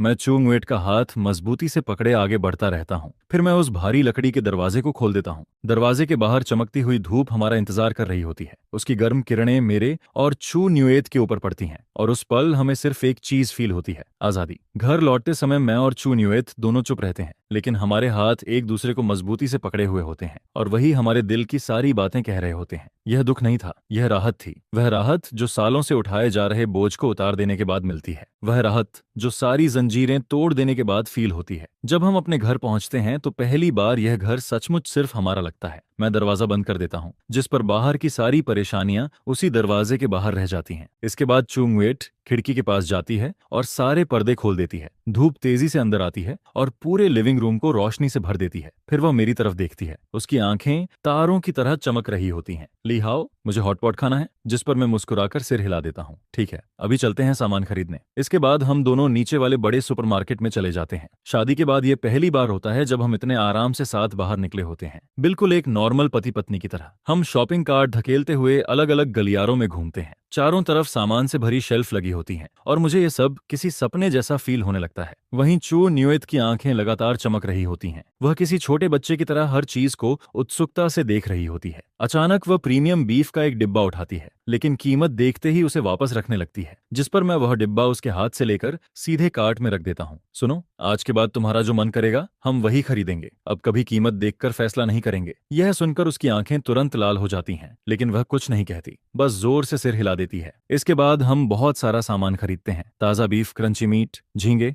मशरूम, सब्जियां और हॉटपॉट के लिए जरूरी हर चीज। घर लौटकर हम दोनों किचन में बिजी हो जाते हैं। वह सब्जियां धोती है, मैं मीट काटता हूँ और इसी बीच हम छोटी मोटी बातें करते रहते हैं। किचन में खाने की खुशबू फैलने लगती है, लेकिन उसके साथ एक और खुशबू भी होती है, घर की खुशबू, परिवार की खुशबू। बहुत जल्द चूल्हे पर रखा सूप बेस उबलने लगता है। लाल मिर्च और मसालों की खुशबू पूरे घर में फैल जाती है। हम दोनों डाइनिंग टेबल पर बैठते हैं और सामने उबलते हुए हॉटपॉट को देखते रहते हैं। ऐसा लगता है जैसे पिछले 2 सालों का सारा दुख और ठंडापन इसी उबलते हुए बर्तन में घुलकर खत्म हो जाएगा। मैं बीफ का एक टुकड़ा उठाता हूँ, उसे 7-8 सेकंड तक हॉटपॉट में डुबोता हूँ, फिर उसे चू न्यूएत के बाउल में रख देता हूँ। वह धीरे से उसे उठाती है, फूंक मारती है और फिर सावधानी से उसे मुंह में डालती है, लेकिन अगले ही पल उसकी आंखों से आंसू बहने लगते हैं। आंसुओं की बूंदें सीधे सॉस बाउल में गिरती हैं। मैं घबरा जाता हूँ। क्या हुआ? अच्छा नहीं बना क्या? जिस पर वह तुरंत सिर हिलाती है। वह रो भी रही होती है और मुस्कुरा भी रही होती है। नहीं, वह रुंधी हुई आवाज में कहती है, बहुत स्वादिष्ट है। बस मुझे लग रहा है कि मैं इस दिन का बहुत लंबे समय से इंतजार कर रही थी। यह सुनकर मैं उसके गालों से आंसू पोंछ देता हूँ। माफ करना, अब तुम्हें कभी इंतजार नहीं करना पड़ेगा। हमारी अच्छी जिंदगी तो अब शुरू हुई है। जिस पर हम दोनों एक दूसरे को देखकर मुस्कुरा देते हैं। तभी मेरी जेब में रखा फोन वाइब्रेट करता है।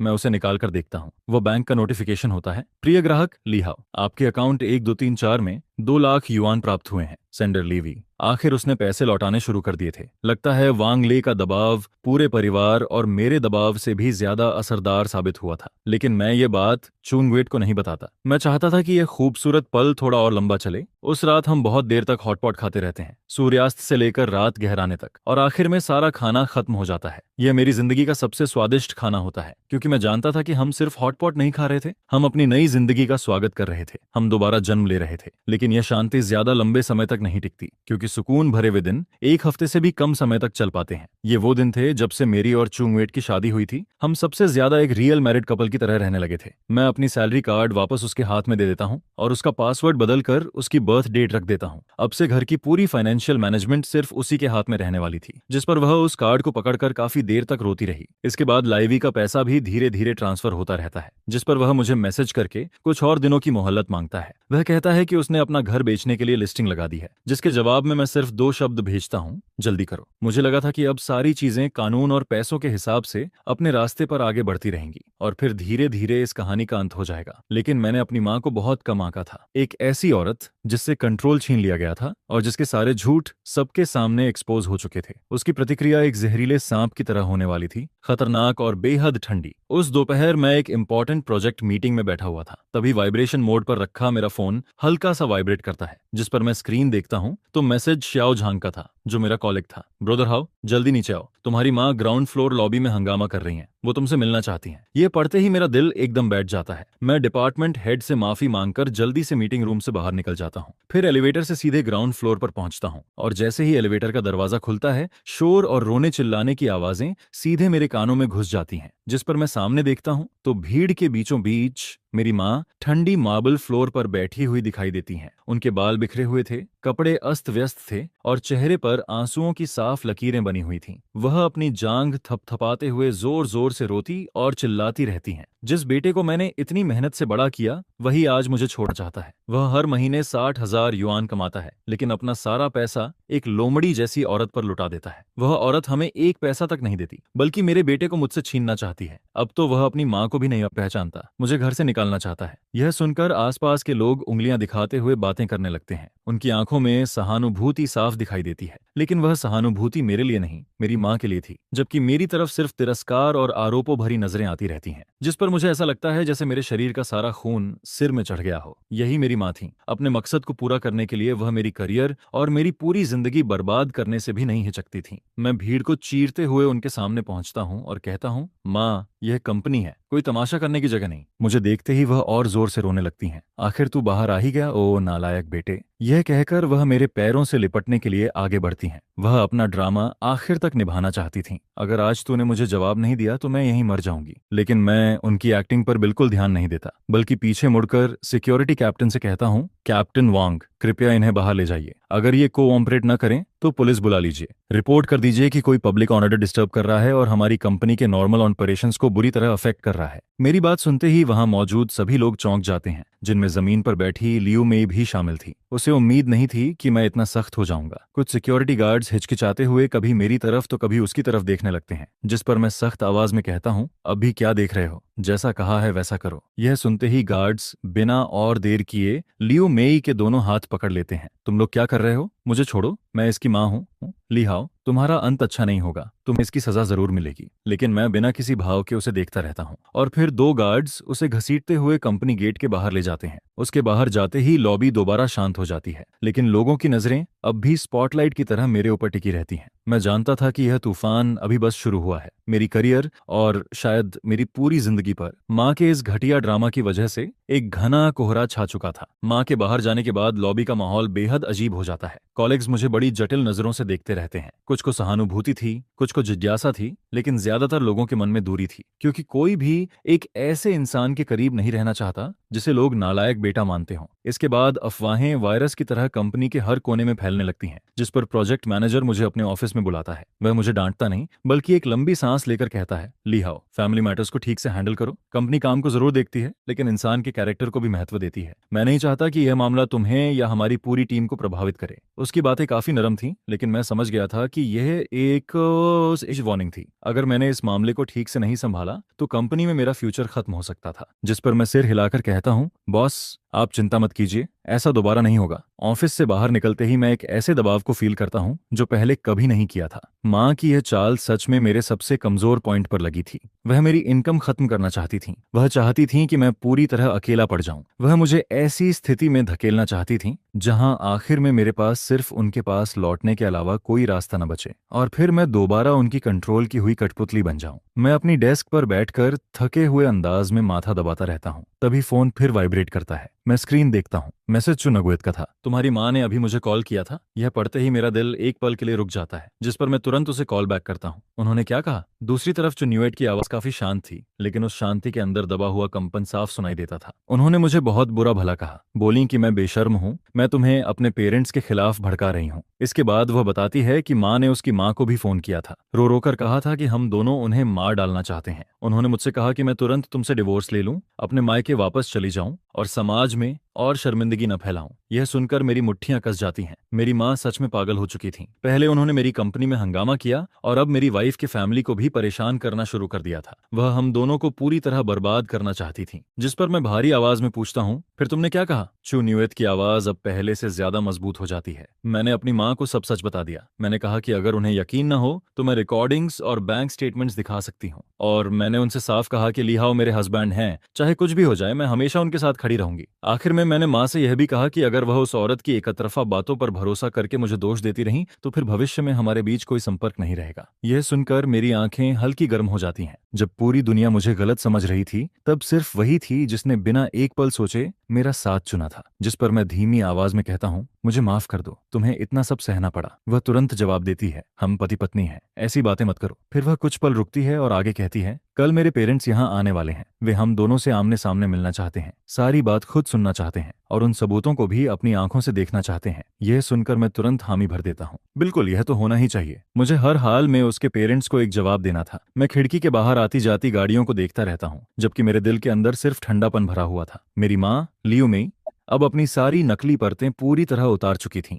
उन्होंने सबसे जहरीला तरीका चुनकर मेरे खिलाफ खुली जंग छेड़ दी थी। उन्हें लगा कि ऐसा करके वह हमें पूरी तरह तोड़ देंगी, लेकिन वह गलत थीं। वह जितना ज्यादा पागलपन दिखाती जा रही थीं, उतना ही ज्यादा मुझे खुद से दूर धकेल रही थीं। और यह लड़ाई मैं हार नहीं सकता था, चू न्यूएट के लिए भी और अपने लिए भी। अगले दिन चू न्यूएट के पेरेंट्स जल्दी जल्दी लिन सिटी से यहाँ पहुंचते हैं। दोनों के चेहरों पर साफ थकान और चिंता दिखाई देती है, जिस पर मैं खुद बस स्टेशन जाकर उनका स्वागत करता हूँ। घर पहुंचने तक चू न्यूएट पहले से चाय बनाकर इंतजार कर रही होती है। जैसे ही वह मॉम डैड कहती है, उसकी आंखें तुरंत लाल हो जाती हैं। सास अपनी बेटी का हाथ पकड़कर उसे ध्यान से देखने लगती हैं, मानो यह जांच रही हो कि उसने सच में कितना दुख सहा है। मैं ज्यादा सफाई नहीं देता, बल्कि अपना फोन और वह छोटी नोटबुक उठाकर टी टेबल पर रख देता हूँ। आप लोग पहले यह देख लीजिए, यह कहकर मैं पूरी रिकॉर्डिंग चला देता हूँ और साथ ही वह नोटबुक भी खोल देता हूँ, जिसमें 300 युआन तक के खर्चों का हिसाब लिखा हुआ था। ससुर अपना रीडिंग ग्लासेस पहनकर नोटबुक देखने लगते हैं, जबकि सास फोन के पास बैठकर रिकॉर्डिंग सुनती रहती हैं। पूरे लिविंग रूम में सिर्फ रिकॉर्डिंग में आती मेरी माँ की कड़वी और जहरीली आवाज गूंज रही थी, और साथ ही नोटबुक के पन्ने पलटने की आवाज सुनाई देती रहती है, जिस पर चू न्यूएट के पेरेंट्स के चेहरे धीरे धीरे बदलने लगते हैं। शुरुआती शक से लेकर हैरानी तक, हैरानी से अविश्वास तक, और आखिर में तब जब उन्होंने अपनी ही कानों से मेरी माँ को यह स्वीकार करते हुए सुन लिया कि सारा पैसा ली वी को दिया गया था। यह सुनते ही ससुर का हाथ नोटबुक पर रुक जाता है। उनका पूरा शरीर गुस्से से कांपने लगता है, जबकि सास के चेहरे पर सिर्फ दर्द और बेबसी दिखाई देती है। वह चू न्यूएट को सीने से लगा लेती हैं और उनकी आंखों से आंसू बहने लगते हैं। मेरी बेवकूफ बेटी, तूने इतना बड़ा दुख अकेले कैसे सह लिया? तूने घर पर एक बार भी क्यों नहीं बताया? यह सुनकर चू न्यूएट माँ के गले लग जाती है और इतने समय से दबे हुए उसके आंसू आखिरकार बाहर निकल आते हैं। जब रिकॉर्डिंग खत्म होती है, तब तक पूरा सच सामने आ चुका था। ससुर अपना चश्मा उतारते हैं और लंबी सांस छोड़ते हैं। फिर वह मेरी तरफ देखते हैं। अब उनकी आंखों में कोई शिकायत नहीं थी, सिर्फ अफसोस और दर्द बचा था। शाओहाओ, इस बार गलती हमारी थी, हमने तुम्हें गलत समझ लिया। यह सब तुम्हारे लिए बहुत मुश्किल रहा होगा। जिस पर मैं सिर हिलाते हुए कहता हूँ, डैड, माफी तो मुझे मांगनी चाहिए। मैं चू न्यूएट का ठीक से ख्याल नहीं रख पाया, उसे इतना दर्द सहना पड़ा। अब सारी गलतफहमियां दूर हो चुकी थीं और चू न्यूएट के पेरेंट्स का रवैया भी पूरी तरह बदल जाता है। वह अब डिवोर्स की बात नहीं करते, बल्कि हमारे साथ खड़े हो जाते हैं। ससुर गुस्से में टेबल पर हाथ मारते हुए कहते हैं, यह फैमिली हद से ज्यादा आगे बढ़ गई है। यह पैसा एक एक युआन वापस लेना होगा। इसके बाद वह और गुस्से में कहते हैं, और तुम्हारी माँ, वह कंपनी में जाकर हंगामा करती हैं, तुम्हारी बदनामी करती हैं। हम इसे ऐसे नहीं छोड़ सकते। उसी समय मेरा फोन बजने लगता है। स्क्रीन पर एक अननोन नंबर दिखाई देता है। मैं कुछ पल सोचता हूँ, लेकिन फिर कॉल रिसीव कर लेता हूँ। हेलो, क्या आप लिहाओ बोल रहे हैं? दूसरी तरफ एक युवा महिला की शांत लेकिन जल्दी में लगने वाली आवाज सुनाई देती है। मैं वांग ली हूँ। यह नाम सुनते हैं ही मैं आपा हूँ। एकदम चौंक जाता हूँ। वह ली वी की फियांस थी। मैं आपसे मिलना चाहती हूँ अभी। इसके बाद मेरी और वांगली की मुलाकात एक शांत कॉफी शॉप में तय होती है। पिछली मुलाकात के मुकाबले वह काफी कमजोर और थकी हुई लग रही थी, लेकिन उसकी आंखों में पहले से ज्यादा दृढ़ता थी। बैठते ही वह सीधे मुद्दे पर आ जाती है।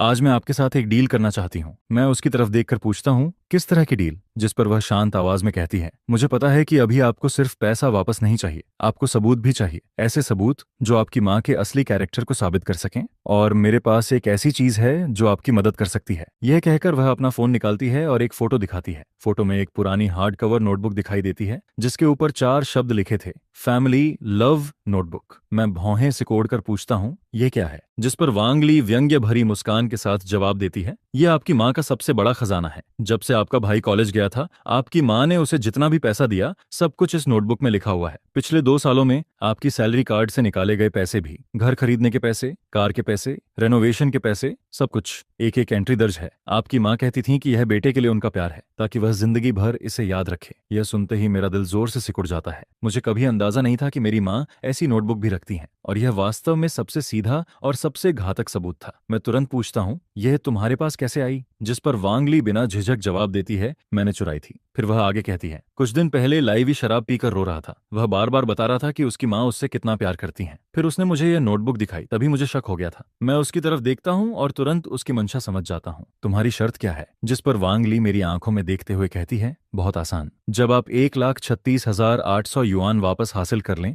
तब आपको एक एग्रीमेंट साइन करना होगा जिसमें लिखा होगा कि इस मामले में मेरी कोई जिम्मेदारी नहीं है। मेरा और आपके भाई का रिश्ता खत्म हो चुका है। मैं अपनी जिंदगी को आपके फैमिली के दलदल में डूबने नहीं दूंगी। मैं समझ गया था, वह बेहद समझदार थी और जरूरत पड़ने पर उतनी ही निर्दयी भी। वह पहले से अपना बचाव तैयार कर रही थी। जिस पर मैं बिना देर किए कहता हूँ, ठीक है, मैं मानता हूँ। लेकिन वांग ली सिर हिलाती है। सिर्फ मानना काफी नहीं है। नोटबुक अभी भी आपकी माँ के बेडरूम के सेफ में रखी हुई है। मैं उसे बाहर निकालने में आपकी मदद कर सकती हूँ, लेकिन आपको को-ऑपरेट करना होगा और आज रात हमारे पास सबसे अच्छा मौका है। इसके बाद वांग ली अपना पूरा प्लान बताती है। प्लान काफी साहसी था, लेकिन बेहद सावधानी से बनाया गया था। हर बुधवार रात आपके पेरेंट्स कम्युनिटी चेस रूम में मांजोंग खेलने जाते हैं। रात 8 बजे निकलते हैं और 11:30 बजे लौटते हैं। मतलब हमारे पास पूरे 3.5 घंटे होंगे। मैं उसकी तरफ देखकर पूछता हूँ, तुम्हें यह सब इतनी अच्छी तरह कैसे पता है? जिस पर वांग ली बिना किसी भाव के जवाब देती है, मैं 2 साल तक लाइवी के साथ रही हूँ। मैं उसके घर अनगिनत बार गई हूँ। उनके डेली हैबिट्स शायद मैं आपसे भी ज्यादा जानती हूँ। उसकी बात सच थी। पिछले 2 सालों में मैं उंगलियों पर गिनने जितनी बार ही घर गया था।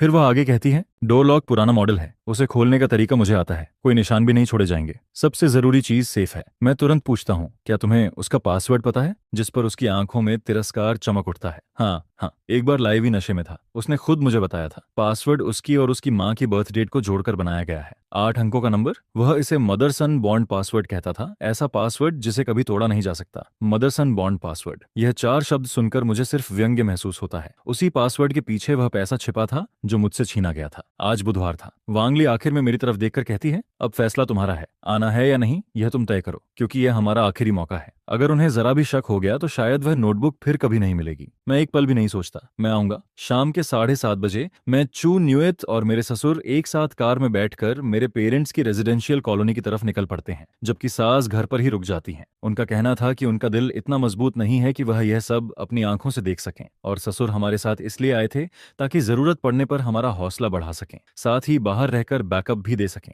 ठीक रात के 8 बजे हम दूर से अपने पेरेंट्स को हंसते बोलते बिल्डिंग के कॉरिडोर से बाहर निकलते हुए देखते हैं, जिस पर वे आराम से चेस रूम की तरफ बढ़ने लगते हैं। उसी समय वांग ली एक दूसरी गली से निकलकर हमारे पास आती है और हल्का सा सिर हिलाकर कहती है, चलो। इसके बाद हम चारों किसी मूवी के सीक्रेट मिशन की तरह आगे बढ़ने लगते हैं। माहौल इतना तनावपूर्ण था कि हर किसी की सांसें तक भारी लग रही थीं। वांग ली सबसे आगे चलती है। वह बड़ी सावधानी से उन जगहों से बचते हुए आगे बढ़ती है जहां कैमरा लगे हुए थे, जिस पर हम बिना किसी परेशानी के उस परिचित दरवाजे तक पहुंच जाते हैं। वांग ली अपनी पॉकेट से एक छोटा सा टूल किट निकालती है। मुझे नहीं पता था कि वह क्या चीज थी, लेकिन मैं सिर्फ इतना देखता हूं कि वह लॉक के साथ कुछ करने लगती है। 1 मिनट भी नहीं बीतता कि अचानक टक की हल्की आवाज आती है और दरवाजा खुल जाता है। घर के अंदर पूरी तरह अंधेरा था, जिस पर वांग ली फोन की फ्लैशलाइट ऑन करती है और धीमी आवाज में कहती है, मास्टर बेडरूम की वार्डरोब के अंदर है। हम सब बेहद सावधानी से अंदर कदम रखते हैं। यह वही कमरा था जहां बचपन से लेकर आज तक मैं बहुत कम आया था। वांग ली वार्डरोब का दरवाजा खोलती है। कपड़ों के ढेर के नीचे एक ग्रे कलर का सेफ दिखाई देता है। यह देखकर मेरा दिल इतनी तेजी से धड़कने लगता है मानो सीने से बाहर निकल आएगा। वांग ली नीचे बैठ जाती है और पासवर्ड डालना शुरू करती है। अंधेरे में उसकी उंगलियां तेजी से कीपैड पर चलती रहती हैं, टिक टिक टिक, और फिर आखिरी डिजिट दबाई जाती है। अचानक सेफ से अनलॉकिंग की साफ आवाज आती है। वह भारी लोहे का दरवाजा खोल देती है। अंदर कोई ट्रैप या खास चीज नहीं थी, सिर्फ property documents, savings books, jewellery और सबसे ऊपर रखी हुई एक चीज थी, एक गहरे भूरे रंग की हार्ड कवर नोटबुक। उसके ऊपर लिखा था फैमिली लव नोटबुक, जिस पर वांग ली उसे निकालकर मेरे हाथ में दे देती है। मैं उस नोटबुक को पकड़ता हूँ, लेकिन वह नोटबुक मुझे किसी पत्थर की तरह भारी महसूस होती है, मानो पिछले 20 सालों का पूरा बोझ उसमें बंद हो। मैं पहला पन्ना खोलता हूँ। उस पर मेरी माँ की परिचित और साफ हैंडराइटिंग लिखी हुई थी। सितंबर 2010, श्याओवे यूनिवर्सिटी गया। पहली बार 2000 युआन लिविंग एक्सपेंसेस दी। उम्मीद है कि मेरा बेटा ड्रैगन की तरह महान बनेगा। बस इतना पढ़कर ही मैं आगे नहीं देख पाता, जिस पर मैं नोटबुक बंद कर देता हूँ और उसे सीने से लगा लेता हूँ। चलते हैं। इसके बाद हम उसी रास्ते से वापस निकल जाते हैं और कोई भी निशान पीछे नहीं छोड़ते। कार तक पहुंचते ही ससुर मेरे हाथ में नोटबुक देखकर लंबी राहत की सांस लेते हैं। मैं इंजन स्टार्ट करता हूँ और उस जगह से दूर निकल जाता हूँ, उस जगह से जहां मेरी जिंदगी की सबसे धुंधली और दर्दनाक यादें छिपी हुई थीं। रियर व्यू मिरर में वह पुरानी बिल्डिंग धीरे धीरे छोटी होती जाती है और आखिरकार नजरों से गायब हो जाती है। लेकिन मैं वह नोटबुक लेकर सीधे अपनी माँ के पास नहीं जाता, क्योंकि मैं जानता था कि आमने सामने की बहस सिर्फ चीखने चिल्लाने और रोने धोने में बदल जाएगी, और उसका कोई मतलब नहीं था। मुझे उनकी माफी नहीं चाहिए थी, मुझे सिर्फ कानून का न्याय चाहिए था, और वह सब कुछ जो हमारा हक था। अगले ही दिन मैं शहर के सबसे अच्छे लॉयर को हायर कर लेता हूँ, जिस पर मैं रिकॉर्डिंग, बैंक स्टेटमेंट्स और वह घातक नोटबुक सहित सारे सबूत उसे सौंप देता हूँ। सभी डॉक्यूमेंट्स देखने के बाद लॉयर सिर्फ एक बात कहता है, मिस्टर ली, यह केस हम 100% जीतेंगे। एक हफ्ते बाद मेरी माँ और लाइवी दोनों को कोर्ट समन्स और लॉयर नोटिस मिल जाता है। उस नोटिस के साथ नोटबुक के सबसे महत्वपूर्ण पेजेस की कॉपीज भी भेजी गई थीं। सफेद कागज पर काली स्याही से लिखी हुई वे लाइंस और मेरी माँ की परिचित हैंडराइटिंग। यही वह सबूत था जिसे कोई भी झुठला नहीं सकता था। मुझे नहीं पता कि उन दोनों के चेहरे उस समय कैसे रहे होंगे, लेकिन उसी शाम से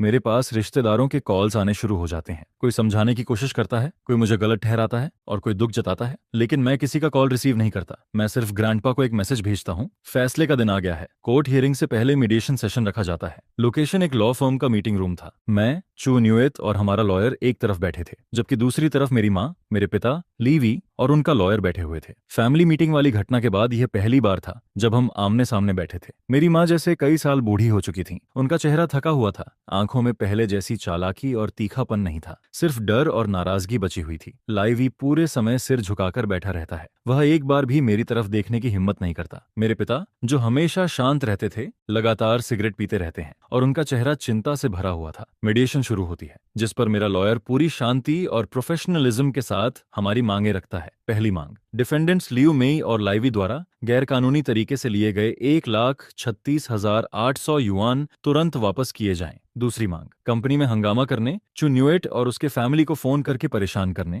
तथा उनकी रेपुटेशन को नुकसान पहुंचाने के लिए लिखित पब्लिक अपॉलॉजी दी जाए। अगर ये दोनों शर्तें पूरी नहीं होती तो हम मीडिएशन छोड़कर सीधे लॉसूट आगे बढ़ाएंगे। उस स्थिति में डिफेंडेंट्स को सिर्फ सिविल कॉम्पेंसेशन ही नहीं बल्कि क्रिमिनल रिस्पॉन्सिबिलिटी का भी सामना करना पड़ सकता है। जैसे ही क्रिमिनल रिस्पॉन्सिबिलिटी शब्द कमरे में गूंजता है, वह मेरी माँ के दिल पर हथौड़े की तरह गिरता है, जिस पर वह अचानक खड़ी होकर पागलों की तरह चिल्लाने लगती हैं। मैंने कुछ गलत नहीं किया, वह मेरे बेटे का पैसा था। मैं अपने बेटे का पैसा खर्च करूं तो उसमें कौन सा क्रिम है? लिहाओ, तू निकम्मा बेटा, क्या तू अपनी सगी माँ को जेल भेजना चाहता है? उनका लॉयर शर्मिंदगी से उनका हाथ पकड़कर उन्हें शांत करने की कोशिश करता है, लेकिन अब वह पूरी तरह नियंत्रण खो चुकी थी। पूरे समय मैं एक बार भी उनकी तरफ नहीं देखता, बल्कि शांत स्वर में अपने लॉयर से कहता हूँ, लगता है मीडिएशन की जरूरत नहीं रही। यह कहकर मैं उठकर जाने लगता हूँ। मेरी यह हरकत देखकर मेरे पिता सचमुच घबरा जाते हैं। वह तुरंत मेरी माँ को बैठाते हैं और हाथ की सिगरेट बुझा देते हैं। फिर लगभग चिल्लाते हुए कहते हैं, हम मानते हैं, हम मीडिएशन के लिए तैयार हैं। इसके बाद वह मेरी तरफ देखते हैं। उनकी आंखों में पहली बार विनती दिखाई देती है। श्याओ हाओ, पैसा हम लौटा देंगे, घर बेच देंगे,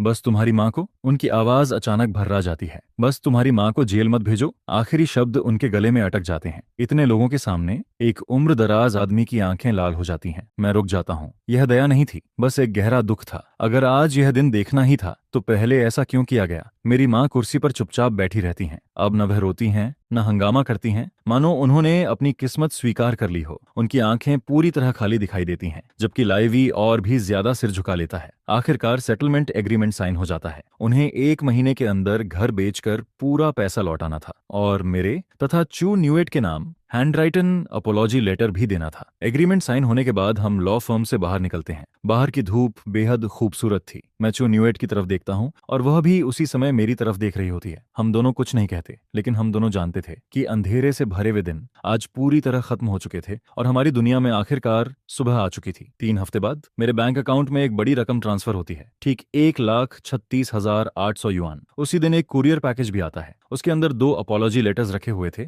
एक मेरी माँ का और दूसरा लाइवी का। उनकी टेढ़ी मेढ़ी हैंडराइटिंग में मजबूरी, नाराजगी और नफरत साफ झलक रही थी, लेकिन मैं उन्हें ध्यान से पढ़ता भी नहीं, जिस पर मैं उन लेटर्स को और उस नोटबुक को एक साथ कूड़ेदान में फेंक देता हूँ, क्योंकि जिंदगी की कुछ चीजों को आखिरकार बंद करके आगे बढ़ना ही पड़ता है। बाद में ससुर मुझे बताते हैं कि मेरे पेरेंट्स ने वह पुराना घर बेच दिया, वही घर जहां मेरी जिंदगी के 20 साल से ज्यादा की यादें बसी हुई थीं। अब उस घर में कोई नया मालिक रहने लगा था। उन तीनों का फैमिली बाद में एक बहुत दूर के छोटे शहर में जाकर बस जाता है। सुना था कि इस घटना के बाद लाइवी पूरी तरह टूट गया था और दोबारा पहले जैसा खड़ा नहीं हो पाया, जबकि मेरी माँ भी जैसे एक अलग इंसान बन गई थी। वह हर दिन आंसुओं में डूबी रहती थी, लेकिन अब मेरा उनसे कोई संपर्क नहीं था। उनकी जिंदगी अच्छी चल रही है या बुरी, इसका अब मुझसे कोई लेना देना नहीं था और मेरी जिंदगी में भी बहुत बड़े बदलाव आने लगे थे। मैंने अपनी पुरानी कंपनी से रेजिग्नेशन दे दिया, क्योंकि माँ के हंगामे के बाद वहां का माहौल अब मेरे लिए सही नहीं रह गया था। जिस पर मैं वापस मिले उस पैसे और अपनी कई सालों की बचत को मिलाकर चू न्यूएट के साथ एक छोटा सा डिजाइन स्टूडियो खोलता हूँ। इसके इसके बाद हम अपना घर भी बदल लेते हैं। हमारा नया घर स्टूडियो के ठीक ऊपर था। एक बहुत बड़ा अपार्टमेंट नहीं था, लेकिन बेहद गर्मजोशी और सुकून से भरा हुआ था। उसमें एक खूबसूरत रूफटॉप टेरेस भी था जो तरह तरह के फूलों और पौधों से भरा रहता था। और सबसे बड़ा बदलाव चू न्यूएत में आया था। वह पहले जैसी चुप रहने वाली और हर बात सह लेने वाली महिला नहीं रही थी। उसने पेंटिंग सीखना शुरू कर दिया, फ्लोर अरेंजमेंट सीखना शुरू कर दिया, बेकिंग सीखना शुरू कर दिया। धीरे धीरे उसने हमारे घर को किसी फेरी टेल गार्डन की तरह खूबसूरत बना दिया। उसके चेहरे पर अब हमेशा एक चमकदार मुस्कान रहती थी,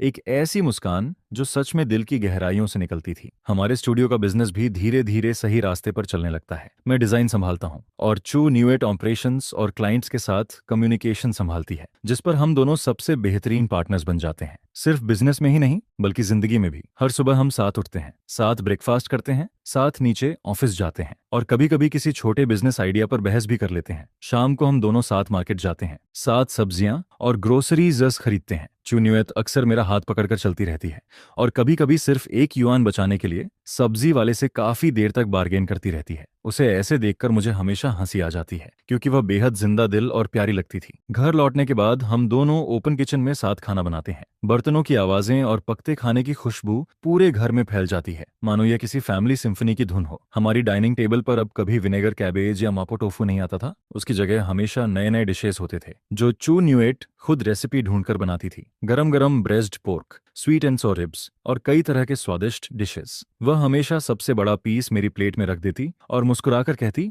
थोड़ा ज्यादा खाओ, रात को एनर्जी चाहिए होगी। यह सुनकर मैं हमेशा हंस पड़ता। रात का खाना खत्म होने के बाद हम दोनों रूफटॉप पर चले जाते हैं। वहां बैठकर स्टार्स देखते हैं। ठंडी हवा बहती रहती है, फूलों की खुशबू आसपास फैली रहती है। एक रात चू न्यूएट मेरे कंधे पर सिर रखकर अचानक पूछती है, लिहाओ, क्या तुम्हें कभी पछतावा होता है? मैं कुछ पल के लिए चुप हो जाता हूँ, फिर पूछता हूँ, किस बात का पछतावा? वह धीरे से कहती है, मुझसे शादी करने का। अगर मैं तुम्हारी जिंदगी में नहीं आती तो शायद आज भी तुम उनके लिए एक आदर्श बेटा होते और लाइवी के लिए एक अच्छे भाई। यह सुनकर मैं उसकी तरफ देखता हूँ। उसकी आंखें साफ पानी की तरह पारदर्शी दिखाई देती हैं, जिस पर मैं धीरे से सिर हिलाता हूँ और उसे थोड़ा और करीब खींच लेता हूँ। नहीं, मुझे तुमसे शादी करने का कभी पछतावा नहीं होगा। मुझे सिर्फ एक बात का पछतावा है कि मैं ये सब सच पहले क्यों नहीं देख पाया और मैंने तुम्हें इतने सालों तक इतना दर्द क्यों सहने दिया। इसके बाद मैं उसके चेहरे को हल्के से छूता हूँ और गंभीर आवाज में कहता हूँ, थैंक यू मेरा साथ कभी न छोड़ने के लिए, मुझे एक असली फैमिली का मतलब समझाने के लिए। क्योंकि फैमिली सिर्फ खून का रिश्ता नहीं होती, फैमिली किसी पर अधिकार जमाने का नाम नहीं होती, फैमिली बिना शर्त मांगते रहने का नाम भी नहीं होती। फैमिली दो लोगों का एक दूसरे का सहारा बनना होती है, मुश्किल समय में एक दूसरे को समझना और सम्मान देना होती है। और फैमिली, मैं आसमान की तरफ देखकर मुस्कुराता हूँ, फैमिली यही पल है